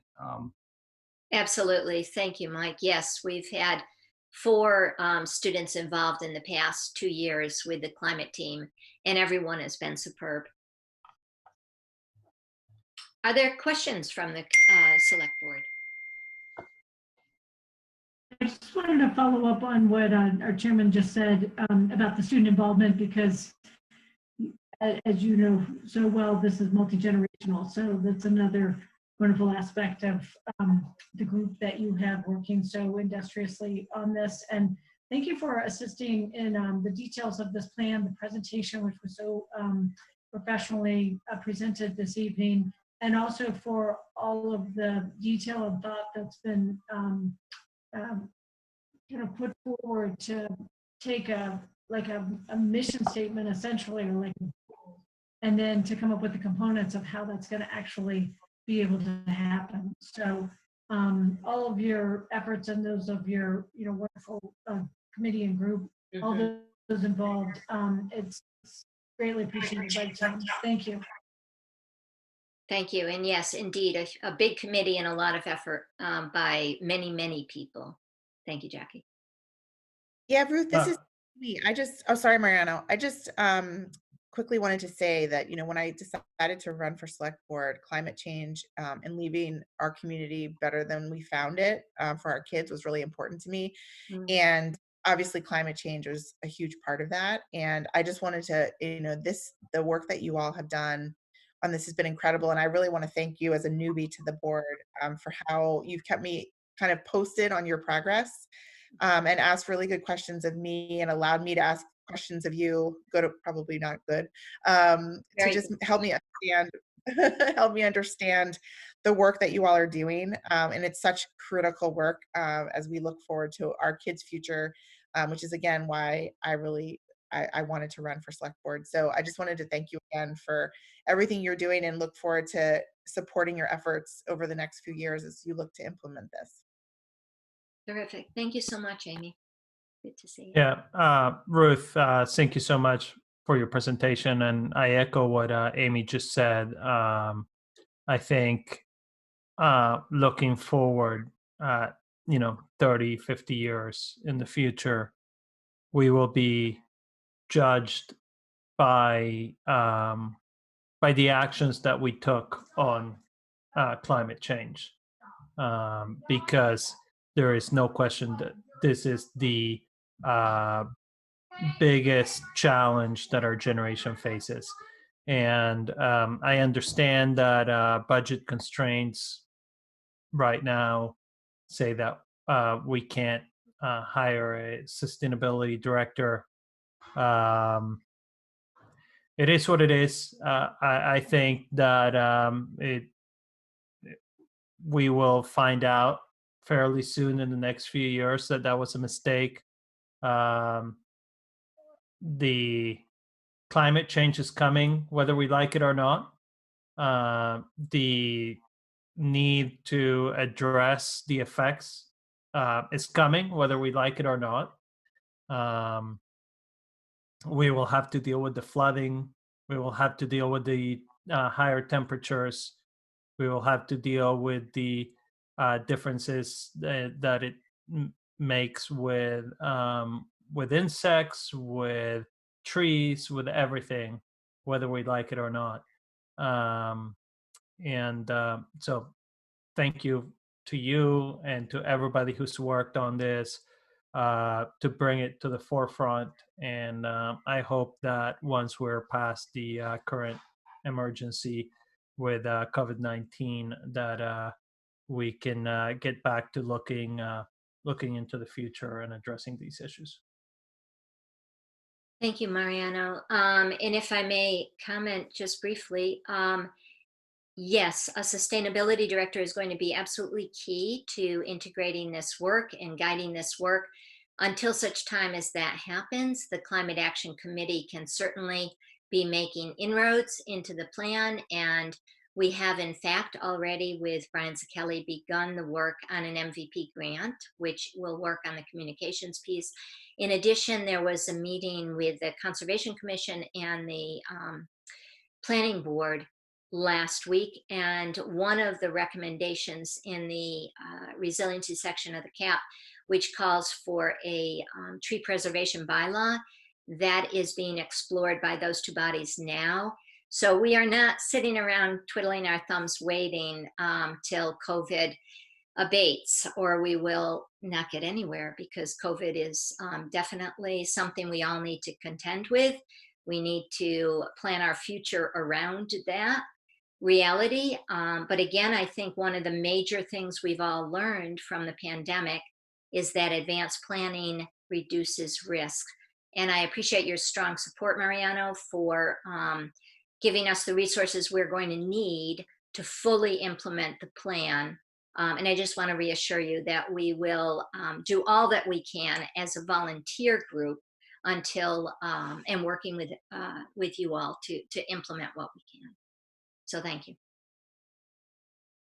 So Ruth, I just want to add my thanks to you and your group working on all of this. And this is, it's completely timely, it's beyond time. And thank you for actually prioritizing steps that we need to take and for not waiting for, formal adoption of this and just starting the ball rolling on a number of things that you just mentioned. So this is great. This is what we need, and we need to have the actual committee, and we need to be moving on this. So I move that we adopt this climate action plan. Second. I'll take a roll call vote, and again, just before we do, just to echo Mariano's point about hiring someone full time to be in a director role, someone that is not just someone there that's coordinating things, but somebody that's a leader for the town. It's really essential for us to find that money soon. It was really a recommendation of the prior climate action plan, and if we keep kicking this down the road, we're going to be missing out on huge financial opportunities, but also an opportunity to make right what is wrong with our climate. And one of the significant things that when we had the meeting with students for the civic gathering, all their number one priority was climate change. That was the one thing that the kids said, not only did they want to fix the problem, but that they were most concerned about. So I think part of that communication strategy to really express that urgency to the additional members of the community and other residents is important. So thank you again to everyone in the committee. And as I said, we'll take a roll call vote. All those in favor: Susan? Yes. Mariano? Yes. Jackie? Yes. Amy? Yes. And yes, for me, the motion carries unanimously, 5-0.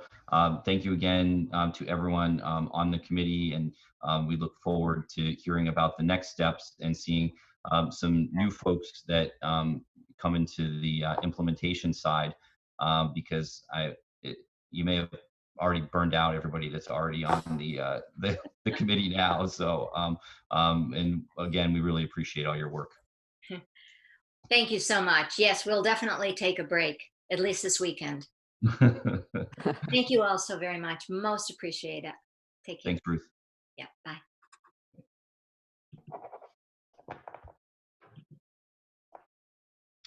Okay, I think that Lisa, unless there's something else to jump ahead, I see that Mary Ellen is here, so maybe we should jump to the town meeting discussion. Sure. So there is a lot to update regarding town meeting. We're trying to make it legal. And there's also a lot of logistical issues that we're working out based on the mock town meeting we had. So Mary Ellen, not to put you on the spot, I know you're working very tirelessly. I think you're in the office right now. So do you mind bringing us up to speed?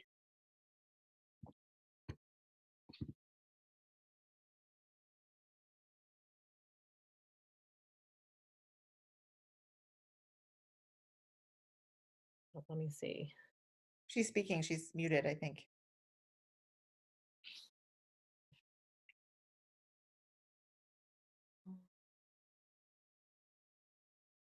Mary Ellen, you have to hit *6 in case you're muted because of your phone.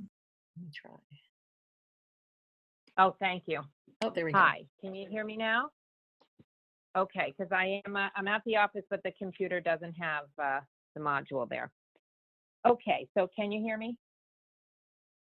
Yes. Yes. Okay. All right. So what we're doing, Yes. we had a meeting this morning. We had a meeting this morning with the town attorney that gave us an update on where we stand. We are still waiting for the court, waiting for a variety of legalities to get checked off the list, but the town moderator indicated this morning that he wanted to just keep soldiering on to holding the meeting remotely on June 8th. And then as these days go by this week, hopefully we will know that what is happening will be completely officially legal and we don't need to go through any ratifications or any additional court filings.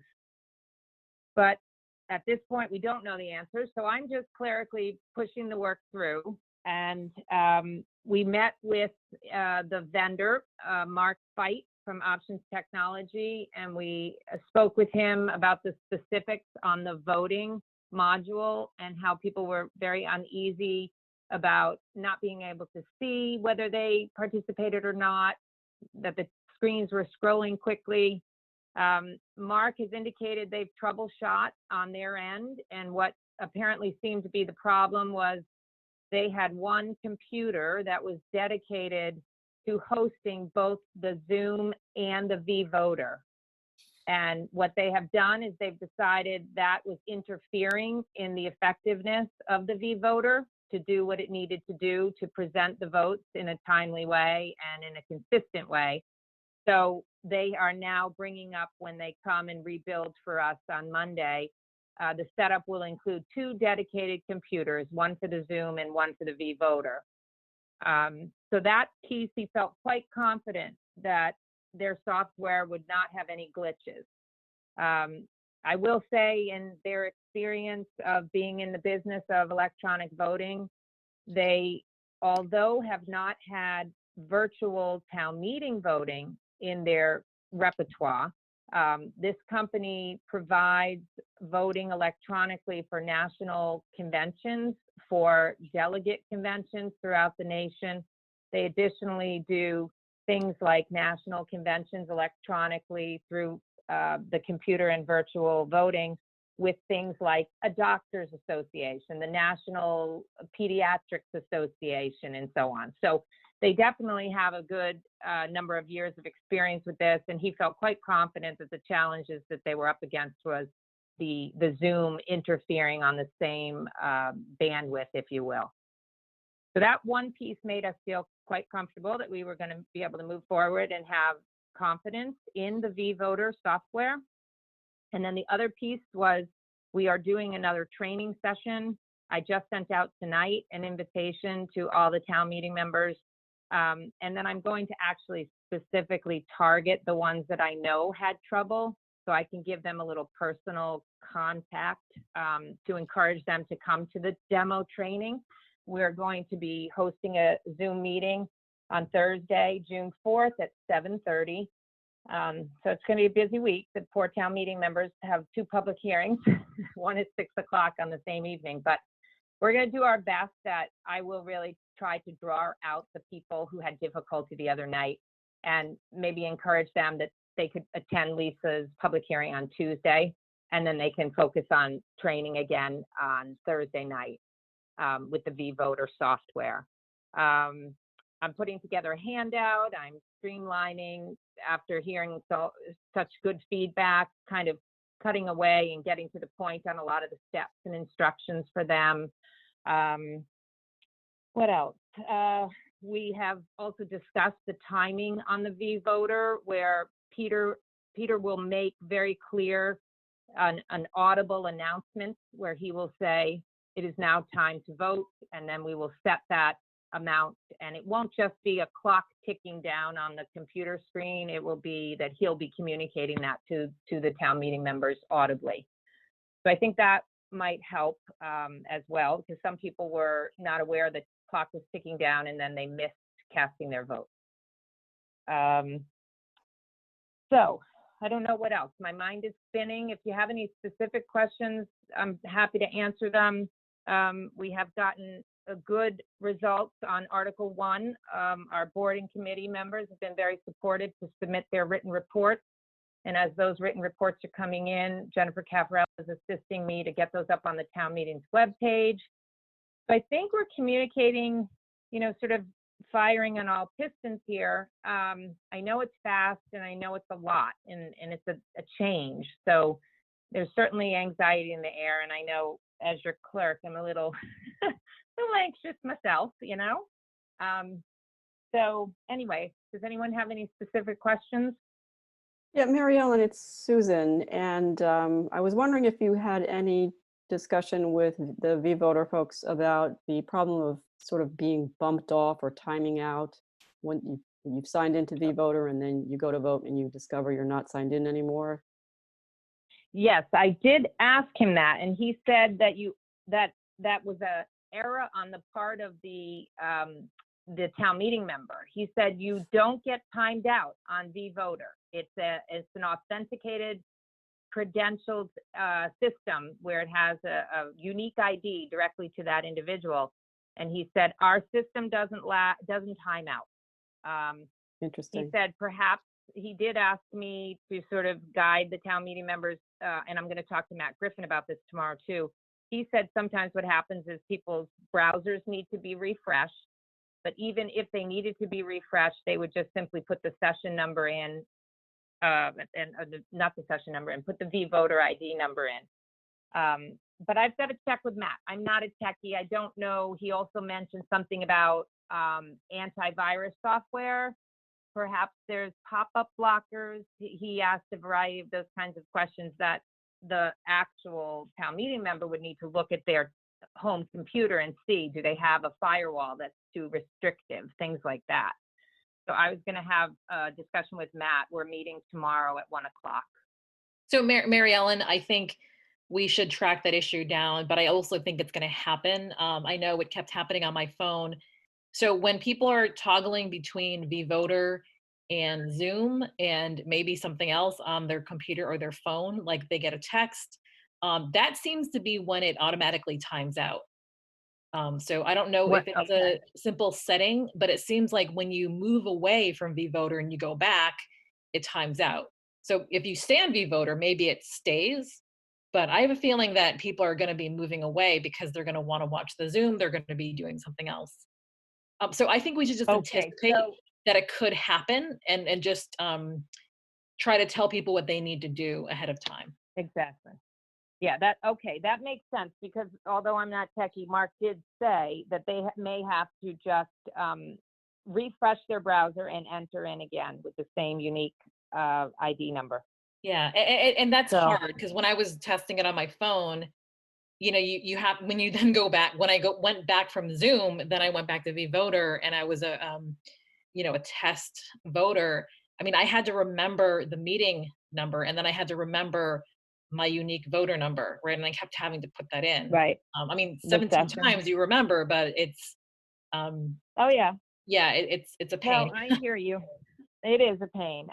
Okay, so let me get a little bit more support to answer that question and get better guidance. Thanks, Mary Ellen. Yeah, no, you're welcome. I know this is a big challenge.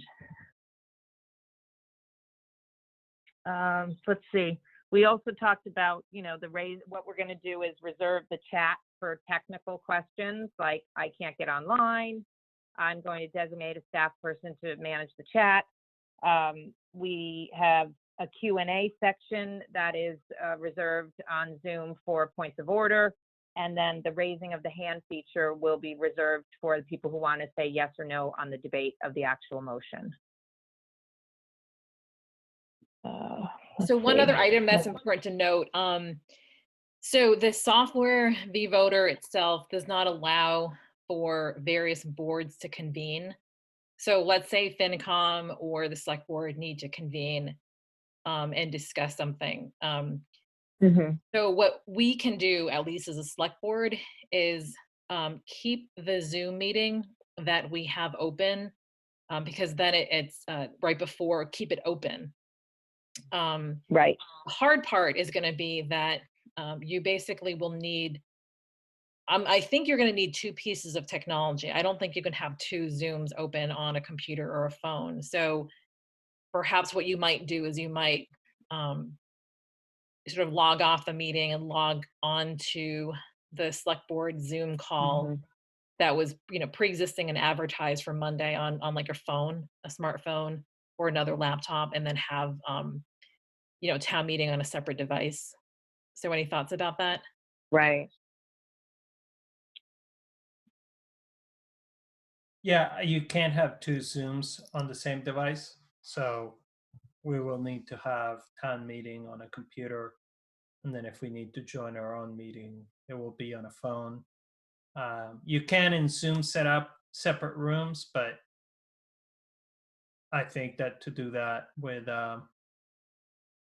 it will probably be very hard to do for whoever's hosting the Zoom. So probably, I think well, maybe we should take a poll now. Does everybody have a computer that they can be on town meeting and a separate smartphone that they can be on Zoom for our own meeting? Yeah, I do. So I can have my own little laptop that I use from just Zoom with me at a WinCam, and that I can just keep open and keep the board meeting open. Don't even, just leave it as it is. And then use everything else on my other laptop. So, that is what I'm doing now anyways. So that can be, I can be utilized as the host. Yeah, so you'll just recess your board meeting to the town meeting and then leave it open. Yes. So in case there's any any amendments during town meeting, we can join via our cell phones on the Zoom that Patty leaves open, and then we can take the votes there. Okay. Okay, and I will also be sure to communicate that same idea to the other boards that may have amendments coming forward too. I know the FinCom I have not spoken to yet. And I do apologize for not so eloquently talking about the legalities of this. Mina gave a great update this morning to Mike Betancourt, and Susan Verdicchio were on the line.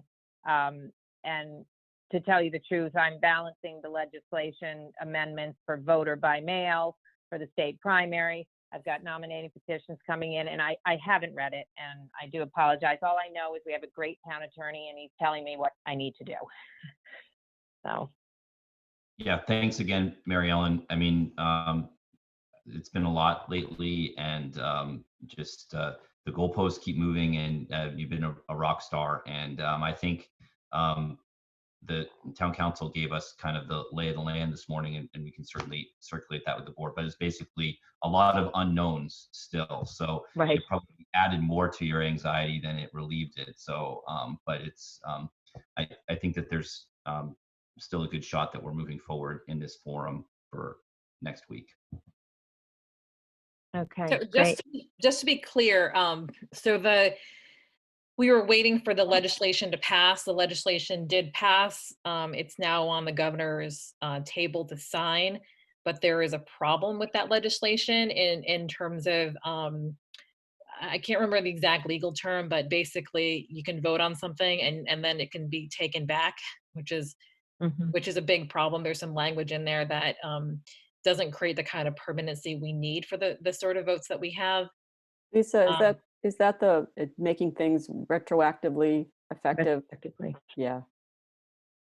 Yeah, that was the gist of it. The glitch with the language is making it clear that any steps that we've taken already before the legislation are still effective, like the steps of having the moderator request the select board to have the town meeting remotely, that sort of thing. So that's what they're talking about. And I think the idea is to just iron out that language and have the governor go ahead and sign. But that, process could work very smoothly, or it could not. Mm-hmm.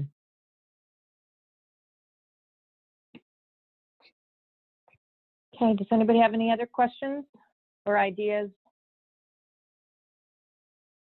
No. No, I just wanted to echo the gratitude towards you, our wonderful town clerk, for all of your agility and professionalism and embracing the technology to employ it in our town meeting. Thank you. Thank you. Have a good Thanks, evening. Thank you. Thanks, Mary Ellen. Thanks for jumping on. Bye-bye.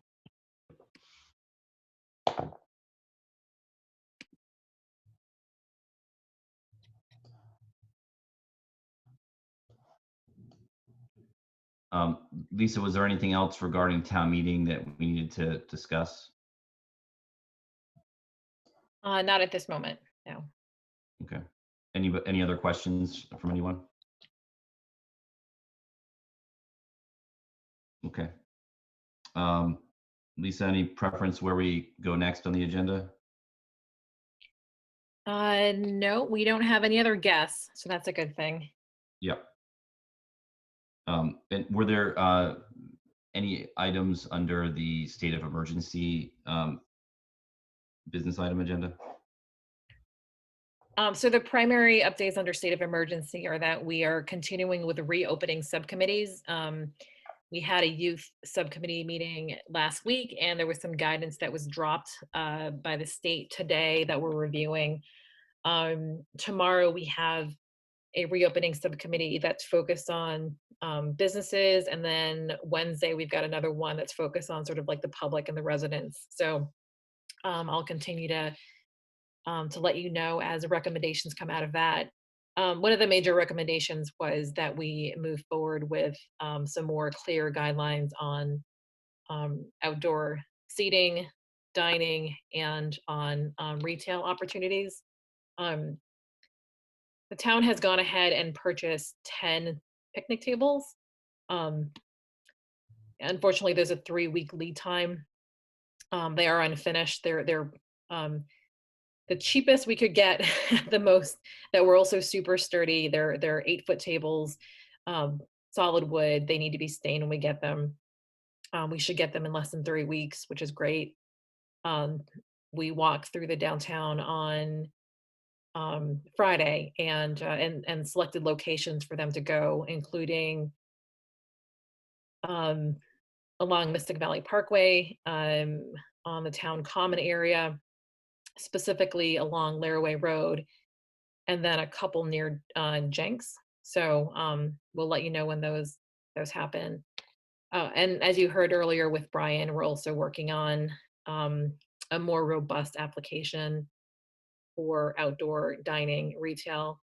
And I'm going to go before the Disability Access Commission on Thursday to discuss our plans more with them, make sure that we've got their blessing and their input before we start seeing probably a significant uptick in outdoor retail sales, dining, etc., probably starting next week.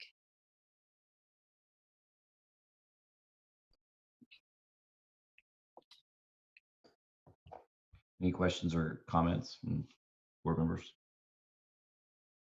I love the idea of the picnic tables because if people are taking food out, and going to eat outside right there, that sounds like a really inviting idea. And so I'm glad you are moving ahead with that. That sounds great. Where are you thinking about putting them, town manager? Just curious.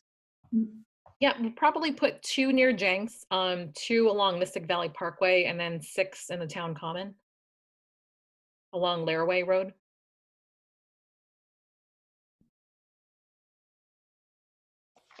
Sounds good, thanks.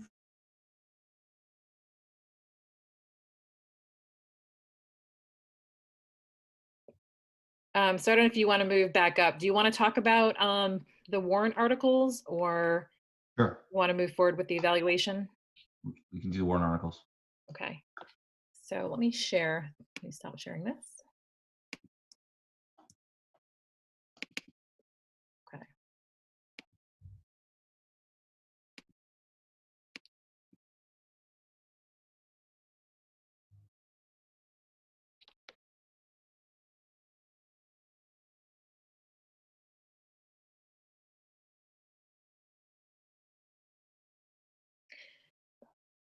So I'm not sure how much of these you want to vote on tonight, or how much you want to wait until Monday to discuss, or if you have any questions on any of these, then I can track down information.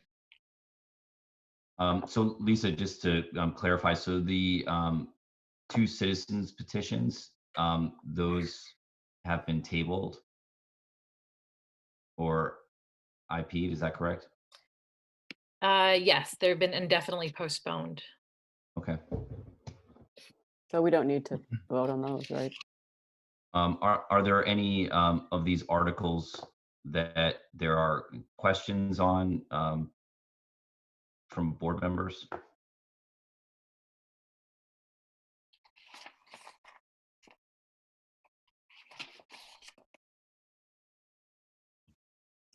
I guess the only question I would have is, well, I guess this comes down to how we each individually vote, but the whole question of 6 and 16.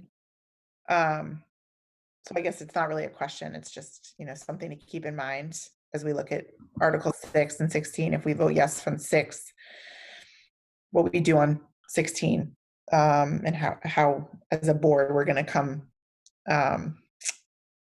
communicate that to town meeting. I mean, I guess we'll have to do it if 6 doesn't pass. I'm just thinking from a messaging standpoint, we obviously 6 is obviously, well, is certainly my preference, and I would, think 16 is, well, I guess I'm talking myself out of this because 16, if 6 does not pass, we'll need to do 16. So never mind. I just wanted to keep in mind that the 2 really go hand in hand in a way. And I think we indefinitely postpone 16 if 6 passes, right? Yeah. So Okay. in my Great. yeah, Perfect. in my view, if 6 doesn't pass, we have to pass 16 because Right. if both fail, then we stop providing water to the town. Right. Exactly. Okay.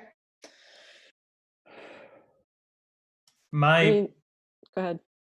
I mean, my only so I would vote yes on all of them, except that I would like to see an amendment on Article 15 on the motion for the schools. I would like to see a compromise budget there that doesn't require the schools to lay off people. So I know that the school committee has been working on a compromise budget of somewhere around 3.2, 3.3% increase, something like that. That is between the original ask of 3.7%, which funds what the voters wanted during the override, and the 2.77% layoff budget that Finance Committee is recommending. So I would vote yes on an amendment that guarantees that we don't have any layoffs in the schools.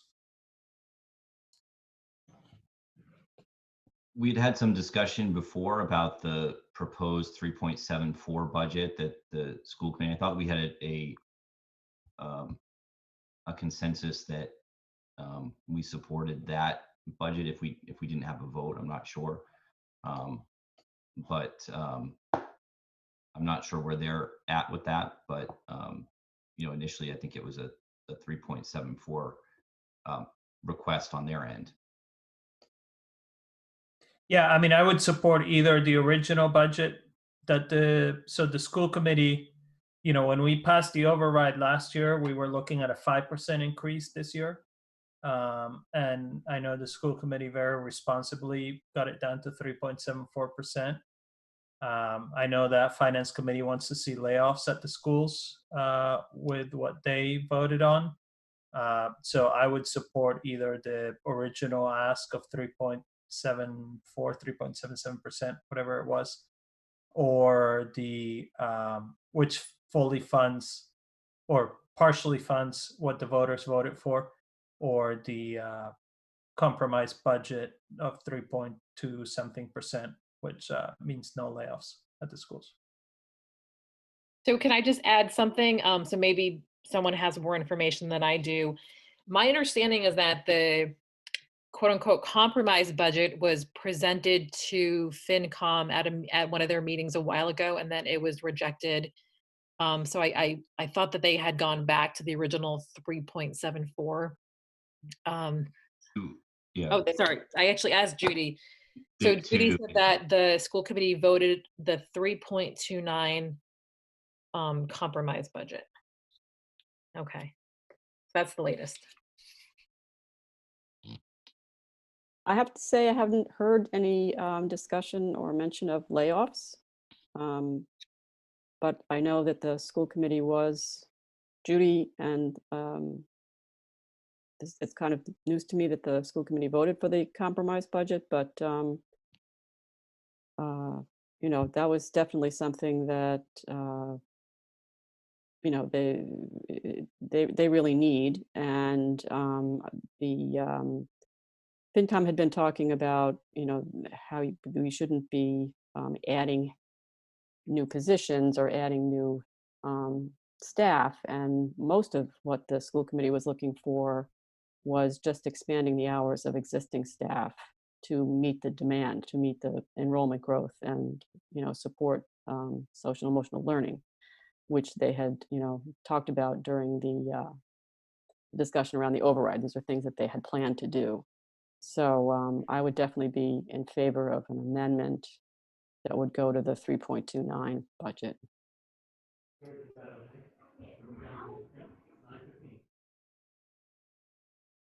So Susan, it seemed like they voted the budget last Thursday night. Okay. So I hadn't gotten an update since then. Okay. I think what's hard about it for me is certainly this is not a huge ask from the school side, coming in at initially the 3.74, and what they're asking for were things that were pretty clearly messaged in the override that was funded. So and we asked them to spread out those requests over a period of time so that it wouldn't be such a big hit on residents. And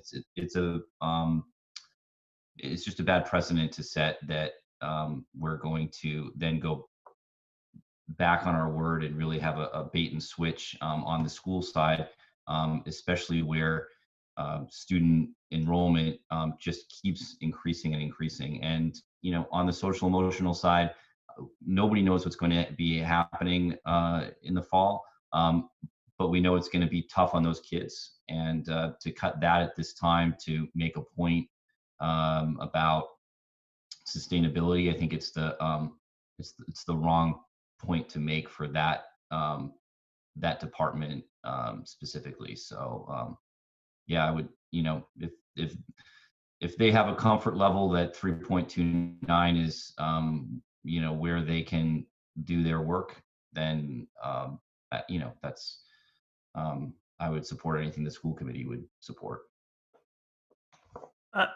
When I was in finance committee, I pushed for OPEB funding, and since I've been in the select board, I pushed to have the OPEB be a trust so that the money is locked away there.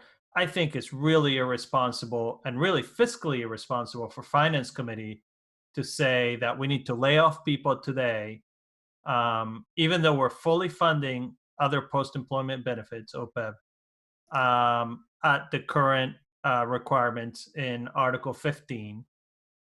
And it's really responsible for them to say under Article 22 that we should put $350,000 to pay for benefits 20, 30 years in the future, and that we should fund that by laying off teachers today. I think that is really responsible, and that is not what finance committee should be doing. It is not the call of an appointed board to be making policy. They should be checking to make sure that the funds are being spent correctly, that there's nothing questionable. But for them to be making policy and to say that teachers should be laid off in order to save money, to put money away on a trust for 20, 30 years in the future, that is not the finance committee that I was a chair of. And that is not the OPEB trust that I worked very hard to establish. And I think it is unacceptable. And I think we should really stand against that.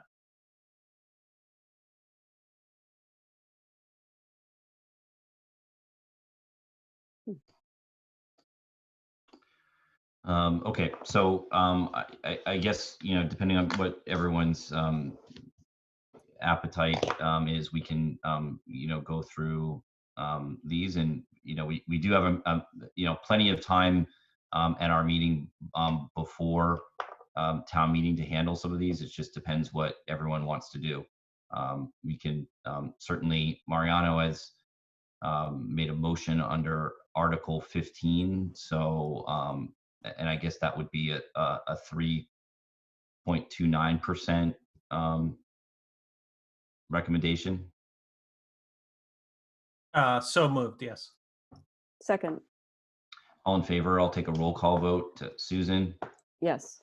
Amy, Yes. Jackie, Yes. Mariano, Yes. and yes for me. The motion carries 5-0. So also, that falls under the operating budget. So I mean, there's a lot there. I don't know if there's anything else that anybody had specific concerns about or other amendments to be made.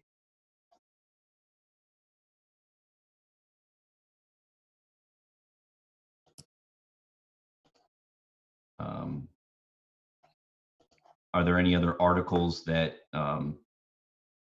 anyone had questions about? I mean, it's pretty lean as far as what we typically would have for a town meeting. So we didn't have time to ask Brian, but are there any questions about Article 14 or 2 at this point in time?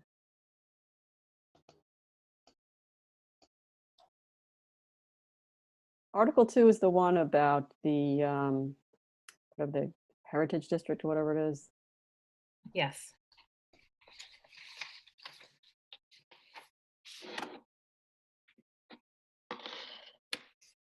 I don't have any strong feelings about the Heritage District, so I don't know if do we even have to take a position on that? I don't see why we wouldn't. I mean,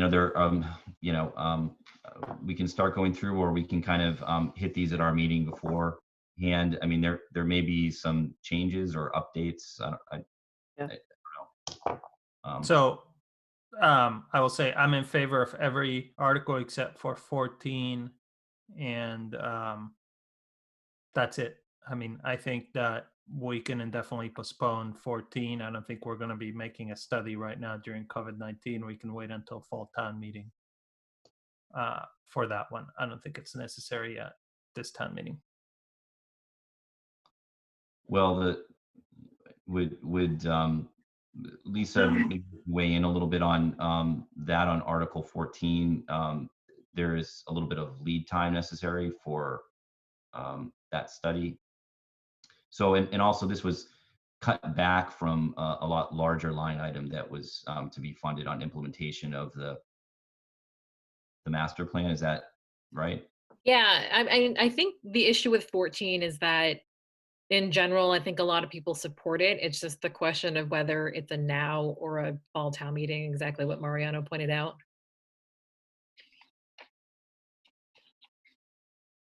Yeah, I mean, I don't necessarily have a problem. I think that North Main Street needs work. I just think that given where we are right now, we should indefinitely postpone it. That's all. So what's the impact of us waiting, till fall town meeting? Yep. So one of the things we did want to do on North Main Street is we wanted to look at that area for housing. So now that we have a little bit under 2 years and the clock is ticking, I think that was one of the reasons why we wanted to push something like this a little bit sooner than later, to try to kind of make our pipeline a little bit more robust. And what's the ask for? It's 30,000.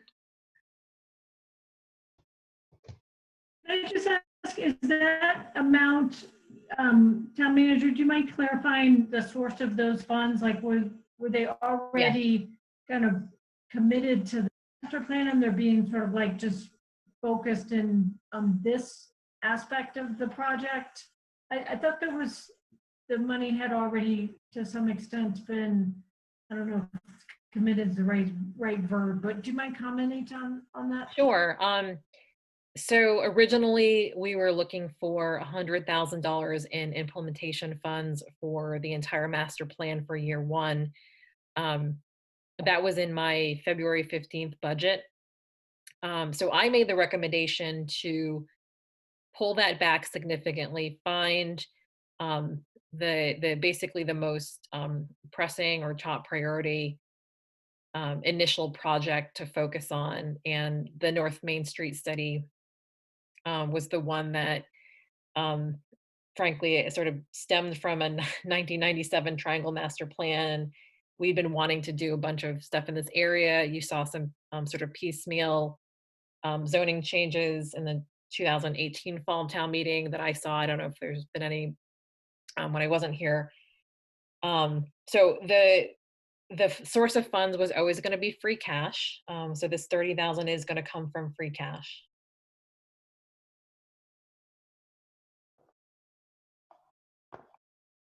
Thank you for that. I understand some of the board members' concerns about, if nothing else, the optics, let alone the available funds. So I totally respect that. Overall, though, as the town manager was pointing out, this has been an area of interest, not only by developers, clearly, but also by town planners. As town manager just pointed out, dating back to the Triangle Master Plan and actually before then. And while there's a lot of areas of town, including obviously town center, that are focused on with respect to planning, meanwhile, North Main Street obviously has been the subject of a lot of development. That hasn't necessarily been the subject of actual planning department, because it's been, commercial and private development, which I'm not against whatsoever, but it's just that I think some believe that this area really needs this study, and it's long overdue, not just overdue, but very long overdue. And meanwhile, the town is, potentially at a disadvantage for not at least kind of keeping up and having the opportunity to actually assert some planning in that area. So, but I totally respect the concerns about, the budgetary concerns. That's why I was thinking if the funds were already committed, then that would be different. But it sounds like they're not they're not going to be used from funds that were committed to the master plan. These would be free cash funds. So I understand the concern. It is a very important study, though. It relates to so many different aspects, not only the master plan, but also, as the town manager was pointing out, further development. Thank you. I think that for this town meeting, given the situation we're in with the virtual nature of it, and understanding that we are talking, just even with water and sewer rates, about a potential huge free cash subsidy, I just think that we should streamline this as much as we can, to just focus on articles that need to get I saw you typing postpone, need to get approved now. And I think that I'm totally in agreement that the North Main Street study is very important, because there's a lot, we want to make sure that we get ahead of any development that's going on there. But, I just think the nature of this, with people being on Zoom, trying to vote through, I just think if we can streamline this in any possible way, I would support that. So I'd be comfortable moving 14 to fall. Yeah, I would Well, agree. This article, though, I mean, can somebody comment, perhaps the chair, if not the town manager, on whether or not there's been discussion with the planning board to perhaps postpone it to the fall, because it's their article, as I understand it. Yeah, I think it's live. I mean, I don't know if there's been, I I think we were very clear with everyone that these are really essential asks at this point, especially not to add any more lengthy discussion at town meeting. I mean, I think they're trying to preserve the work that they did and that we invested in quite a bit of money and time in with the master plan. And I don't know if there's going to be a time, a year from now or 6 months that, from now that we're going to be in, much more of a better financial position where we'll be flush with cash to spend 30, it's really hard with these studies because they're necessary to kind of move projects forward, but they always seem like they're not necessary. But on the town side, it's how we get work done. And on the private side, I know for certain that area there's going to start to be more development there, and there's more parcels that are being targeted by developers. And the less planning we have, the less that area will be planned without us. And so I don't know. I don't think 30 grand for the really only ask from the planning board at this town meeting is a overwhelming one. Certainly we can make that choice by voting against it as town meeting members, and town meeting can vote against it. But yeah, I want to be like, I totally agree with Jackie. I think, I think it's something we need to do. And it's not about the money for me. It's more about how are we going to be able to facilitate a conversation about it, in a meaningful way, number one. And number two, I mean, even like, asking for $30,000. And again, it's not about the amount of money, but just asking for any dollar amount in a time where we're looking at summer, fall of a huge amount of construction and a huge amount of projects in downtown, plus the MBTA coming. I don't know. I'm just trying to be cognizant of that. And again, if the board feels that this is the right time and town meeting passes it, that's great, because it's something we do need. I totally believe that, but I think that's my bigger concern right now. Yeah, I mean, in 2015, we passed the Central Business District rezoning, and now we see these developments that almost match exactly what was presented in 2015 for the CBD, and they're being rejected. So I think that a much larger conversation needs to happen. I think that North Main Street needs to be part of a larger conversation as it relates to the Central Business District. And I think the CBD also needs to be revisited as part of that conversation. But I think it's very hard to have that conversation over Zoom, really. I mean, I think that this town meeting that is happening next week over Zoom needs to be just the emergency stuff that just needs to happen so that we can fund our government. And so that's why I'm not against it. I think it needs to be postponed to the fall or to when we can have a true democratic conversation about it. Because I see North Main Street as an extension of the CBD, and we need to have a conversation of what's going on in the CBD and these developments, whether it's at the hardware store or at 10 Converse Place, that match exactly what the presentation of the CBD in 2015 said, and they're being rejected. And so we need to figure out how the North Main Street is going to work with the existing CBD. I just don't think that can happen over Zoom next week. So. I mean, isn't the question a procedural one, whether or not this board is voting in support of or not, or not in support of this article? This article is the planning board's article. So if anyone, such as the town manager or the chair or anyone on this board, are being asked to request that the planning board postpone it to the fall, that's one thing. If the chair is asking for this board's vote up or down, whether or not this board would support the planning board's article, then that's a different question. So I guess I'm a little unclear what, because if there is some consensus that this should be postponed, it seems like there needs to be outreach to the planning board, that wouldn't come in the form of a vote by our board, but I am happy to be corrected. So to your point, Jackie, we can reach out to the planning board and then we can, express our concern without necessarily voting against it right now. I think while we may feel like it's a little bit outside of the blocking and tackling that we need for this specific town meeting, we also don't want to be going into town meeting in a contentious way on a planning board article that we've otherwise supported in the past. I don't think that we're going to solve all of the issues with the center business district and with disagreements that we have with zoning with this one article, but certainly we can reach out and if they decide to IP it, then fine. And if not, then we can take a vote on it on Monday. Is that okay? Sounds reasonable.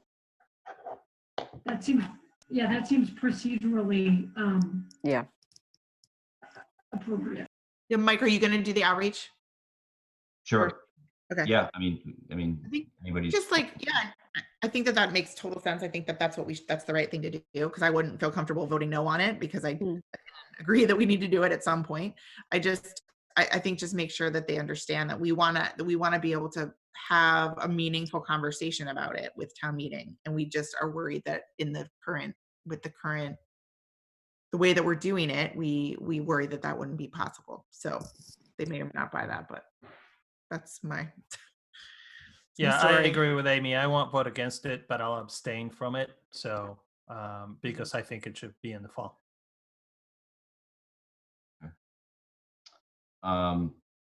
Okay, and we can, maybe it seems like everybody is overall in agreement, but it is getting late and we still have another item on our agenda. Do we want to just, vote these at our meeting on Monday? I think that we can take the bulk of them at, one time. Mike, before we do that, I just wanted to throw it out there that on Article 6, the water and sewer rates, yep. FinCom hasn't voted on that yet, and they're going to be probably taking it up on Thursday. This is our own proposal, our own solution, and I think everybody supported it when the consultants were presenting it. So I think it'd be a good idea to go ahead and vote, to recommend favorable action on our own water and sewer rate motion. Is that okay? Yeah, I mean, Yeah, there's agreement there. So if somebody wants to second that motion. Yeah, I'll second that. Okay. All in favor? I'll take a roll call vote. Susan? Yes. Amy? Yes. Jackie? Yes. Mariano? Yes. And yes, for me, the motion carries unanimously on Article 6. Thank you. Mike, I think we can also, I'll just make a motion that we recommend favorable action on Articles 2, 5, 7, 8, 9, 10, 11, 12, 13, 16, 17, 18, 19, 20, 21, 22, 24, and 25. Second. That sounds good to me. I know that was a lot. Patty, did you get all of that? I only skipped 23 and the planning board one, 14. Okay. I have actually my own list and I checked off every number he checked. Okay, thanks, Patty. Okay, all right, great. Just for a point of clarification, we're not, the motion is not that there would be a negative vote on the two that are not included. It's simply that there it's just like a consent agenda. It's voting yes on all the rest. Can I just finish? Excuse me.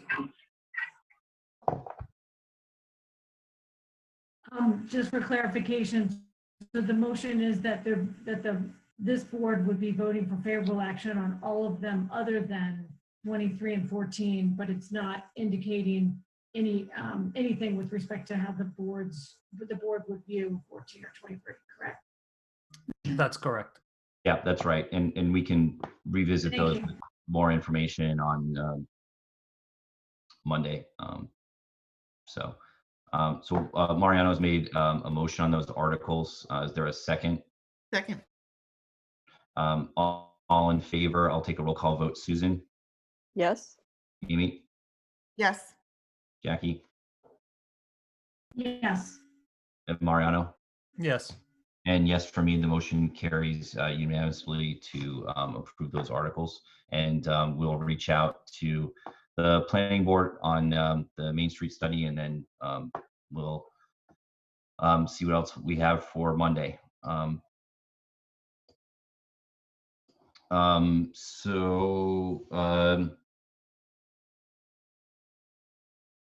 The last, well, we've got two more agenda items. I don't know if the board had a chance to look at the letter that I circulated earlier tonight from the Network for Social Justice. I think a lot of communities have been issuing these kind of value statements proactively because I think a lot of people are having a hard time seeing what's going on, and it's been important. So I know it's been circulated with the schools and the superintendent, who are supportive and signing on. And so I was hoping that we could also agree to do that as a board, or in the alternative individually. Are there questions or comments?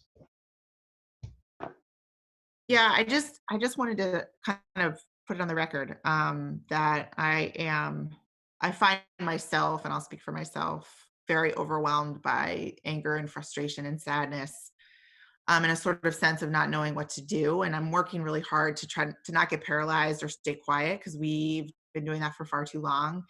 And so, personally, I've committed myself to learning and growing and loving and supporting and collaborating, and committing to talking to my kids about the history and the injustices and, the lack of protection and decency that Black people have had to endure for far, far too long, and exposing them to things that I may normally not do, because we're at a major turning point, one that should have happened decades and decades ago. But I am in full support of the Network of Social Justice statement, and hope it's just a starting point for our town and our community and our country. So I'm in support. Thanks, Amy. Yeah, me too. Amy, that's very well put. It is easy to be, not easy, it's hard not to be overwhelmed.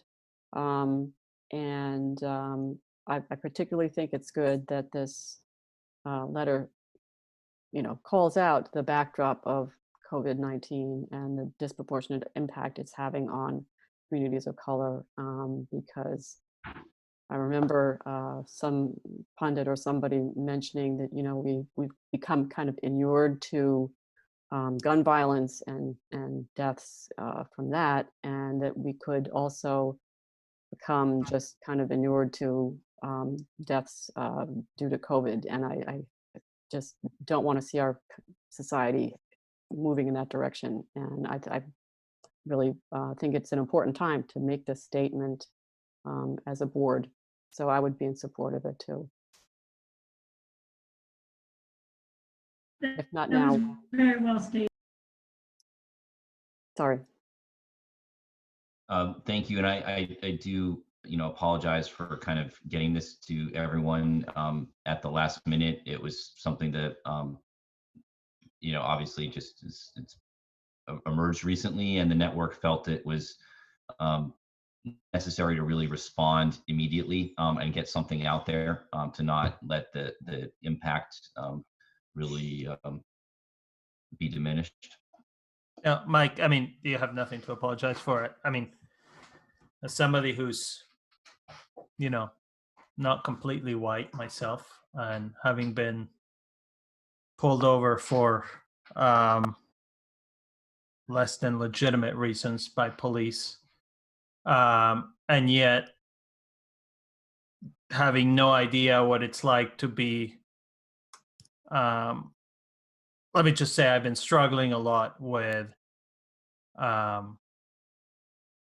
how people who feel like their lives are at risk all the time in these times are feeling, and how to express solidarity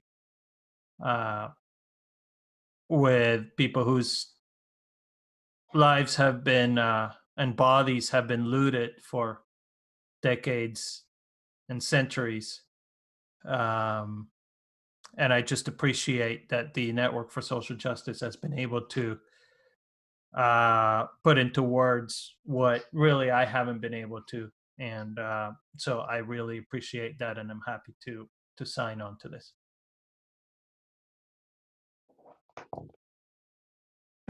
Any other questions? We can certainly take a vote to add our names either individually or as a select board. I think different communities have done things differently. So it's whatever everyone feels comfortable with. They'll certainly entertain a motion to that effect. I mean, if there's, it sounds like there's, yeah, it sounds like there's consensus, and I would suggest that this be on behalf of the select board. It's very well written, and I think we're all agreeing that we very much appreciate Network for Social Justice presenting this. So I think it might be stronger as a board, but I am open to anybody else. Okay, so we'll sign on as the select board as support, and you know, Lisa, I think it would you know, it'd be great as well if you signed on. I think the superintendent has signed on as well, the school committee at this point. Sounds good. Okay, great. Thank you, everyone. So now next up is agenda item number 5, the town manager's evaluation.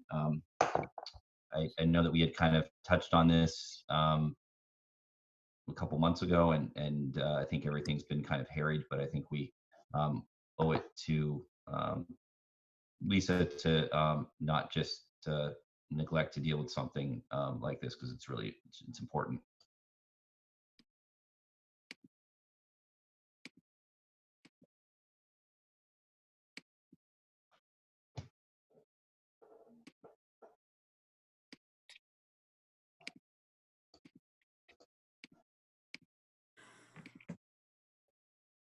Looks like Lisa's trying to share what she has already worked Yeah. up. I Yeah. opened up too many things on my desktop, so here we go. So actually, Susan, this is a document that you shared with me. So the document that I had been previously working with was something that Richard Howard had done, and I, to be honest, I didn't like it. It was basically like a bunch of, you know, check boxes. So we've been working on revamping the evaluation system throughout the town for all unions and non-union employees. We've been testing it out for a year.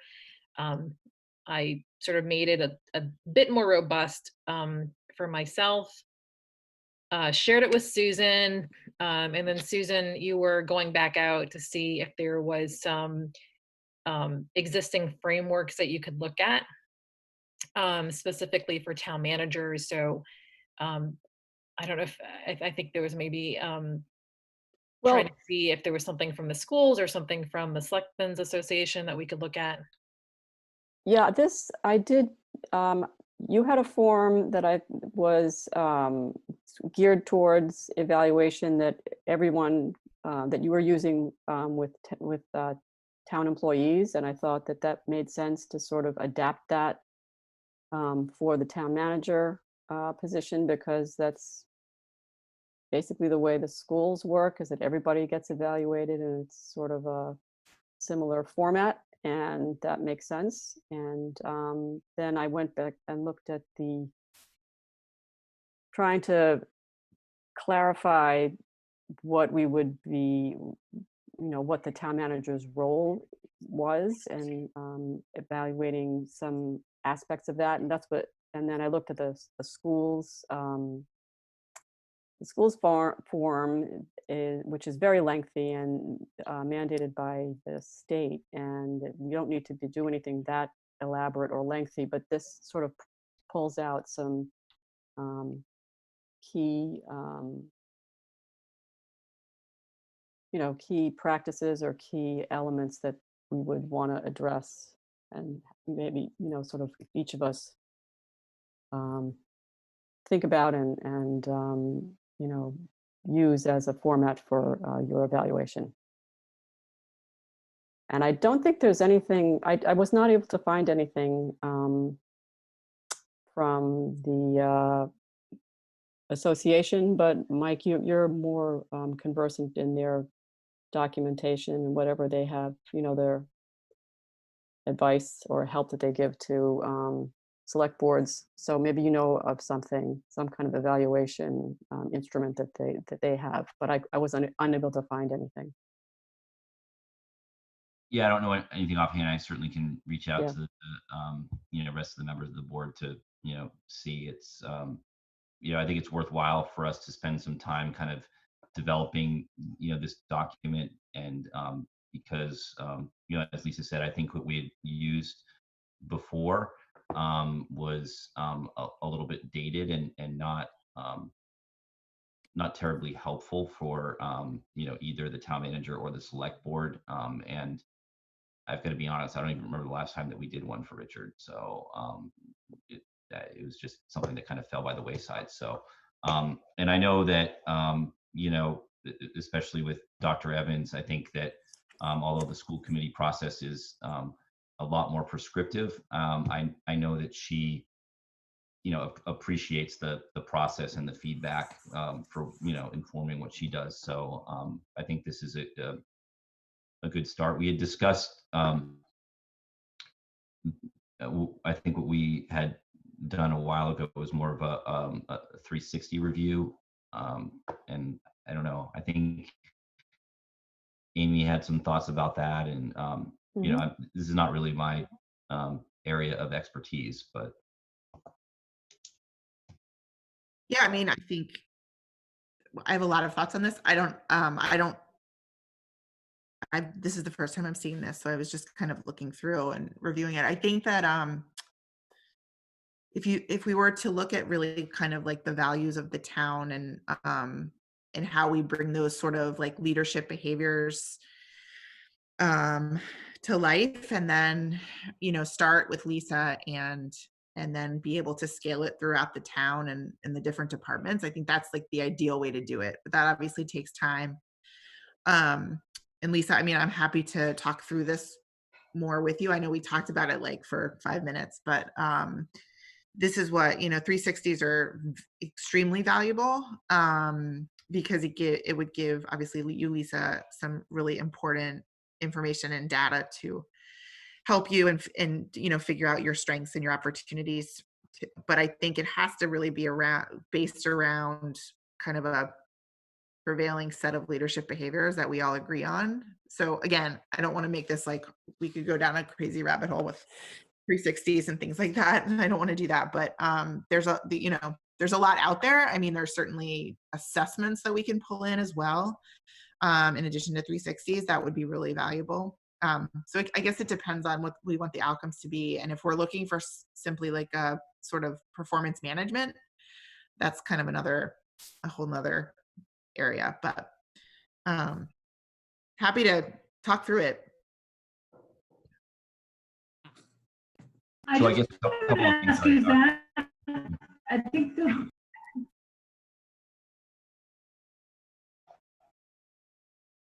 Sorry, Jackie, did I interrupt you?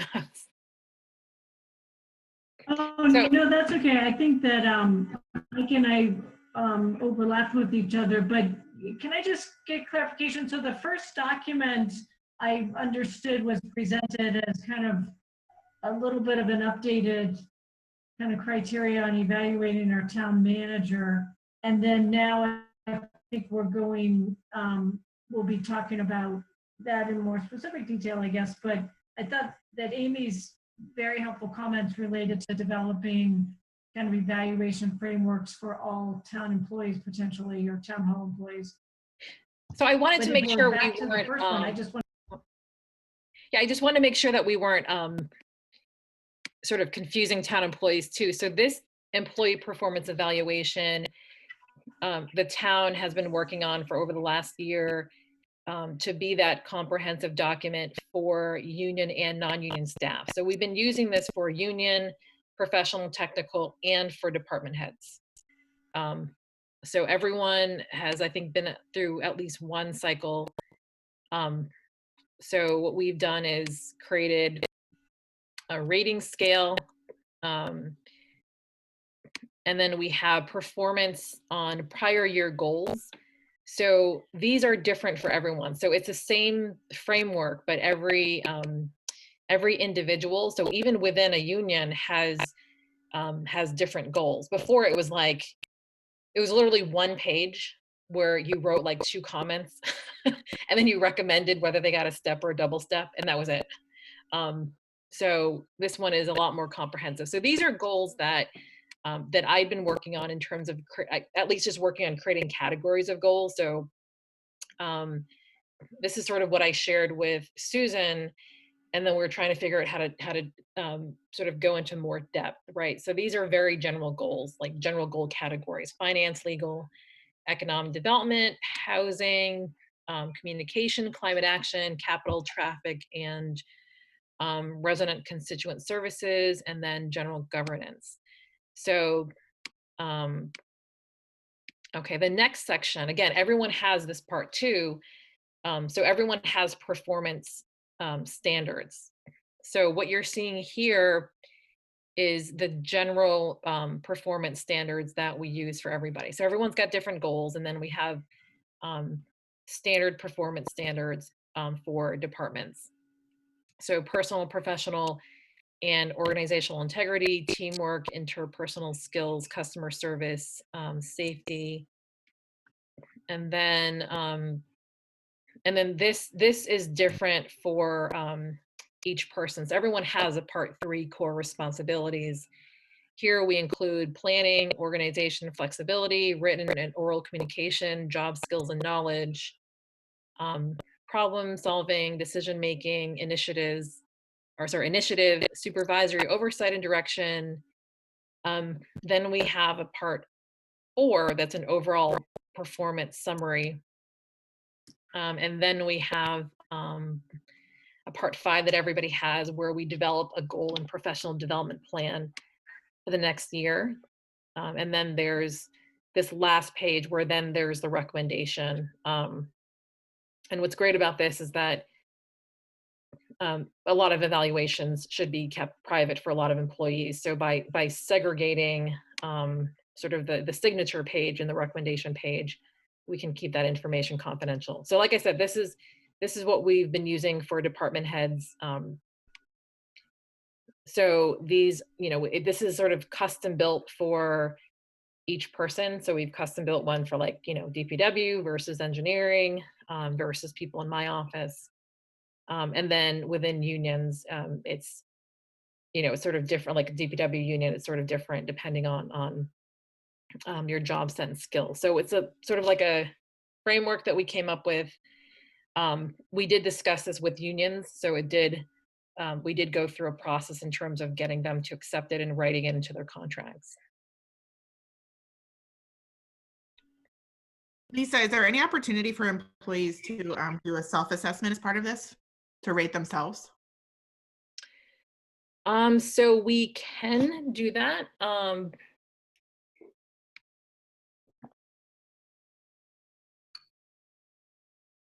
So in some ways, so for example, here, let's see, and actually, so in some of these, we could have the employee circle where they think they're at, and then have the department head sort of go in and make their recommendations. They could initial it, approve it. So there is some flexibility of doing it here.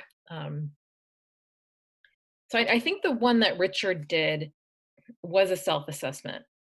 If I remember correctly, it was very spreadsheet based. There was a whole list of words or categories, and then you kind of check off if you think you're doing well or not. So it had no context. So if you did it 1 year and then you did it a couple years later, there wasn't anything that said well, did he did he say that he was, above average last time and this time he says he's average, or did that go up? And there was kind of no continuity between the different points that were brought up there.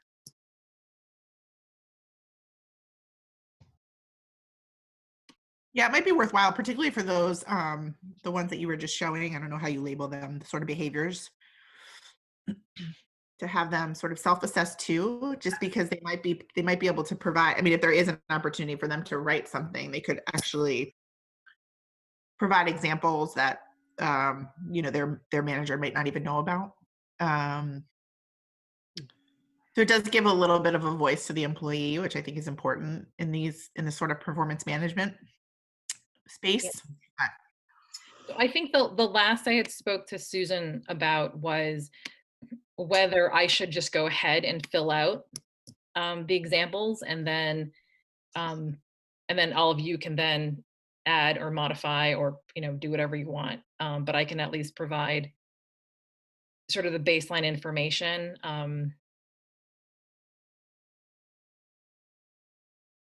So I thought maybe the next steps, where we left off, the next step would be to try to custom build one for you with the bullet points that you showed first.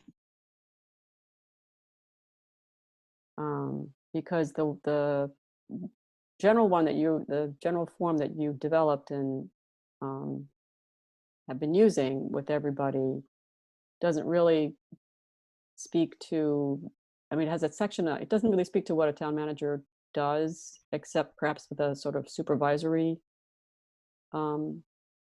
area, that one supervisory item.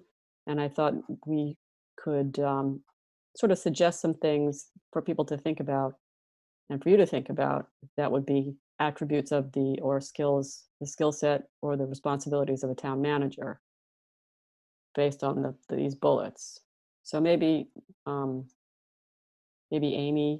and you and I could work on doing that, or maybe this would just be some things for us to think about and put into that sort of narrative.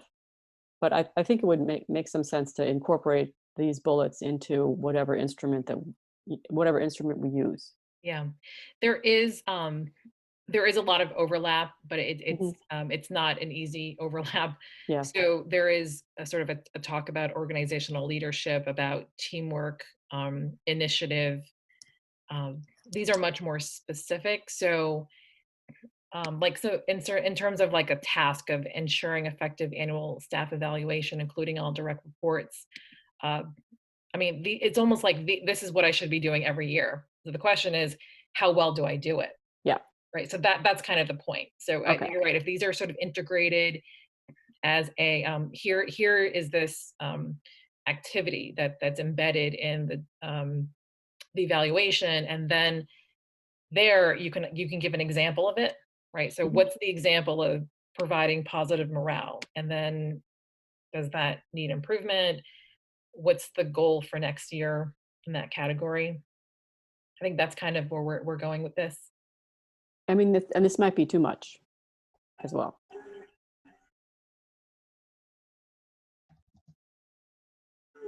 When I think about so many of the wonderful things you do for our town manager, and not to put you on the spot here, but I think of so many additional categories and topics than are presented here. I appreciate the tool function of evaluations, and that you can't have too many categories. On the other hand, many come to mind just very easily, such as your agility in the face of unprecedented situations, or there's just so much more that you have brought to our town than all these important criteria. So I'm sure that when others are considering these, I guess it's been indicated that Amy and Susan might look at these, they may have the opportunity to add or reorganize or something, some of these. Yeah, I think it's hard to embody everything in a single document. I mean, for example, proper internal fiscal management practices. So let's just take something that seems like it's a fairly dry yes or no question, and it can be much more complex. So if the evaluation is, exceeds expectation, meets expectations, or needs improvement, I mean, I can actually come up with examples to say, under this particular category, this is where I think I exceed expectations. This is where I think I meet expectations. And this is where this is an area that I still need to work on when it comes to this, particular line item. And I'd like to put that into my goal for next year. Right. I mean, like, this could just be very, very complicated. So Yeah. I guess part of this is, is this meant to be a map of everything that, does it become too complex that it becomes onerous to do every year, or is it good to put in the work now so that it's easy to evaluate and update from year to year? So I think part of it is getting a sense of what's important for the board in terms of your evaluation points. So I think this document here is important because this should speak to everything that you want to discuss. And then, we can then go ahead and put it in the document. There might be extra stuff in there, but as long as I think this core bullet point, like if you think something is missing or if you want another dimension on something, I think that's sort of where we need to think about it. So, and I also don't know, because again, it's a lot of work to develop a tool. And every town manager and administrator is different. I've reached out and everyone's got, I don't think anybody has anything the same, which is great. So I don't know if you want me to share this with everybody and maybe they can like send their comments to like Susan and Amy, or I don't know how you want to sort of proceed with next steps. I think that's a good suggestion. The only thing we probably should discuss the timeline as well, just because, it seems like we want to get to this sooner than later. What's your expectation, Lisa?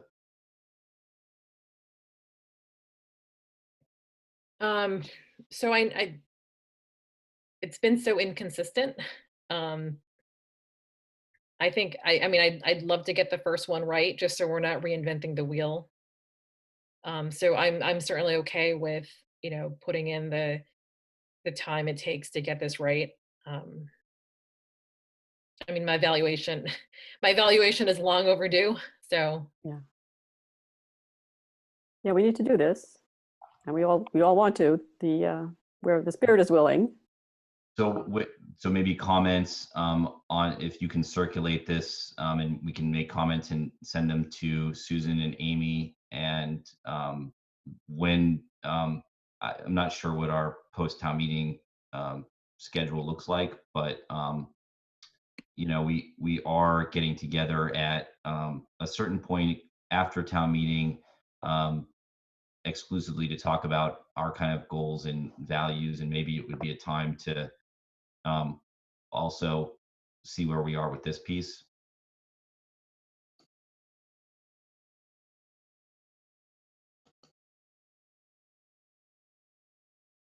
And by that I mean kind of coming back and kind of formulating, agreeing on what the process looks like and what the document looks like.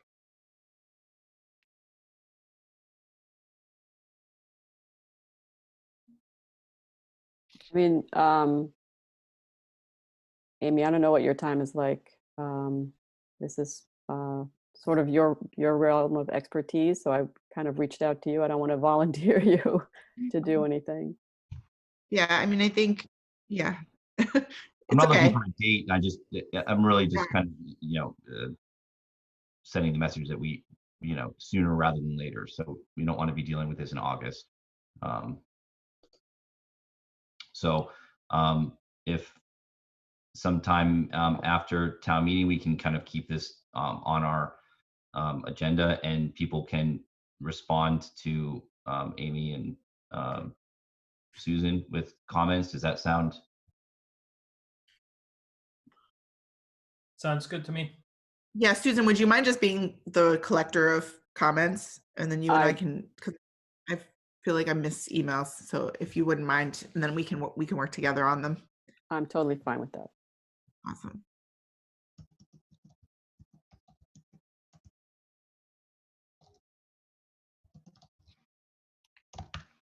So Okay. Lisa, if you could send, if you could be if you could distribute it, that'd be great, because I'm not sure where this is on my machine at this point. Yep, no, it's already done. I just sent it to everyone. Good, So, good. Thank you. Great. What else? Does anybody have anything else to talk about? So I'm sorry, I forgot to mention earlier about the case count. So we're still at 108 cases of COVID-19. Only 3 are active, 98 have recovered, and we're still at 7 deaths. All of those have either been elderly, either in a nursing home, most of them, or outside of a nursing home. So it seems like we're at a plateau right now. We're going to continue to watch this as stuff starts to reopen and people start to travel. So we've sort of scaled back on, like, I think we had like 20 standing meetings a week with FEMA, MEMA, the LG, regional response calls, department heads. It was a little crazy. And obviously I've scaled back on the daily reporting, considering it like barely moves from week to week. So we're going to continue to, I think, focus on, keeping people healthy, partnering with the hospital, evaluating the data, and just, working on helping people reopen the right way. So town hall has started doing by appointment only. And by that, it's very limited. Most of our staff is still working remotely. The library has started to do no contact, like drop off and pickup of books. I think the Jenks Center is eager to explore. I mean, they're talking to me about, like, outdoor workouts and what kind of programming they can do. So we're continuing to work with them. We've got plexiglass barriers that are going up for customer service areas. We're going to be installing a key card system at town hall. We're going to be putting lines on the floor. There's, the next time you go to town hall, it might look a little bit different. So we're just, we're pushing forward, and we're trying to help businesses do the same.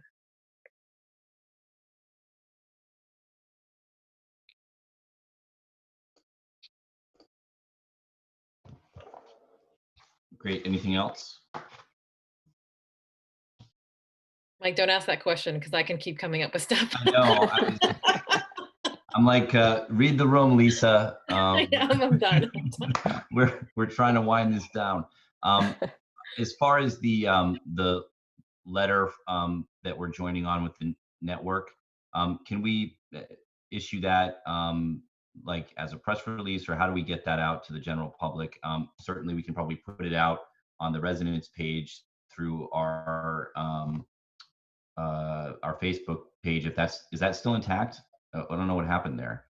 Yeah. So my thoughts for the letter was actually to stick it through DocuSign so that we can get all our signatures on it. I just have to go back and ask Leora who else she asked, so I don't forget anybody. Yeah, I think that you can touch base with her. I think that I know she asked the schools and Judy and Peter McDonald. I don't know. We can have it just be select board, town manager.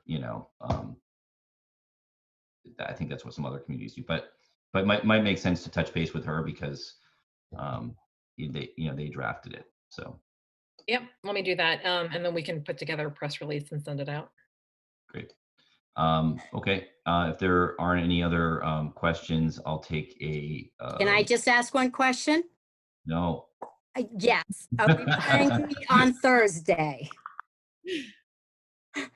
Meeting on Thursday? Yeah. Are we meeting on Thursday? No, I don't think that we need to. Fabulous. So that means I don't have to stay up till 12 o'clock to do agenda for Thursday. No, thank you. We appreciate, Patty. I know that we've been running you around, but I don't think that we've got anything, unless Lisa thinks so. No. Do we have a time for the Monday meeting? I mean, now that you voted on a lot of articles, I don't know how much time we need. Yeah, we'll have to kind of. I feel like it's going to be pretty harried that day because of just what's going on at WinCam and all that stuff. So I don't know. It doesn't matter to me. Open at 7? Open the meeting at 7 and so it's open to allow you guys to come back? Well, or we can post it earlier depending. I don't know. I don't feel strongly unless anybody else does. Well, you have until 12 o'clock Wednesday to decide. Okay. The other thing, it sounds like, maybe I'm wrong about this, but based on Brian's recommendation on the RFP, it sounds like we need to have a meeting at some point between the 10th and the 22nd. So we don't have anything scheduled. But again, we have plenty of time to schedule that, but he mentioned that and I don't want to let it go. Yeah, good point. Maybe that's the Thursday meeting. We just do that really quickly on that Thursday, whatever it is, the 12th or 13th.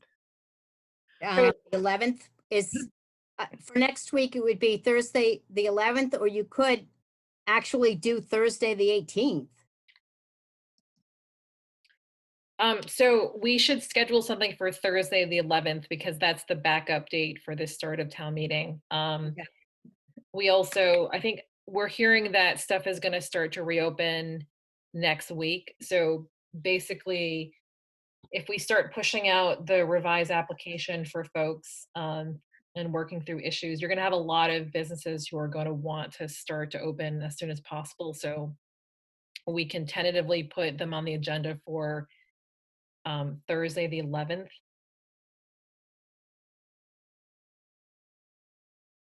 You might want to open before the weekend.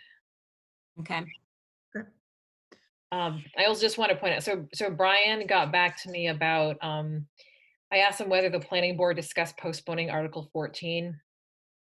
He said they discussed it, but want to know exactly what was happening with the budget. Meanwhile, if there are, he said, for example, if there's jobs being cut, they would postpone it. We're talking about it tomorrow night. Are you available to come for 20 minutes? So I think that the planning board meeting is the exact same time as my my town manager public hearing, so I can't go.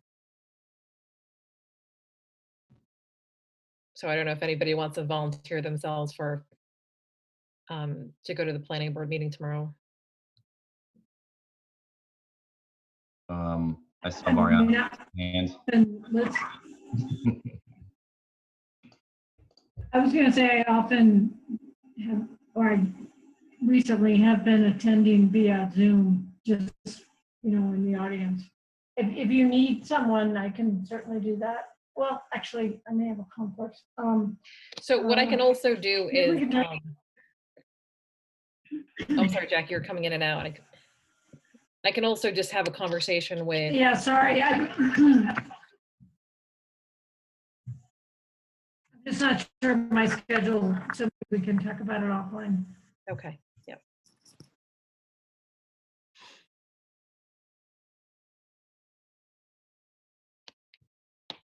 Okay, so I'm going to let Brian know that I'm going to try to talk with him and Heather during the day.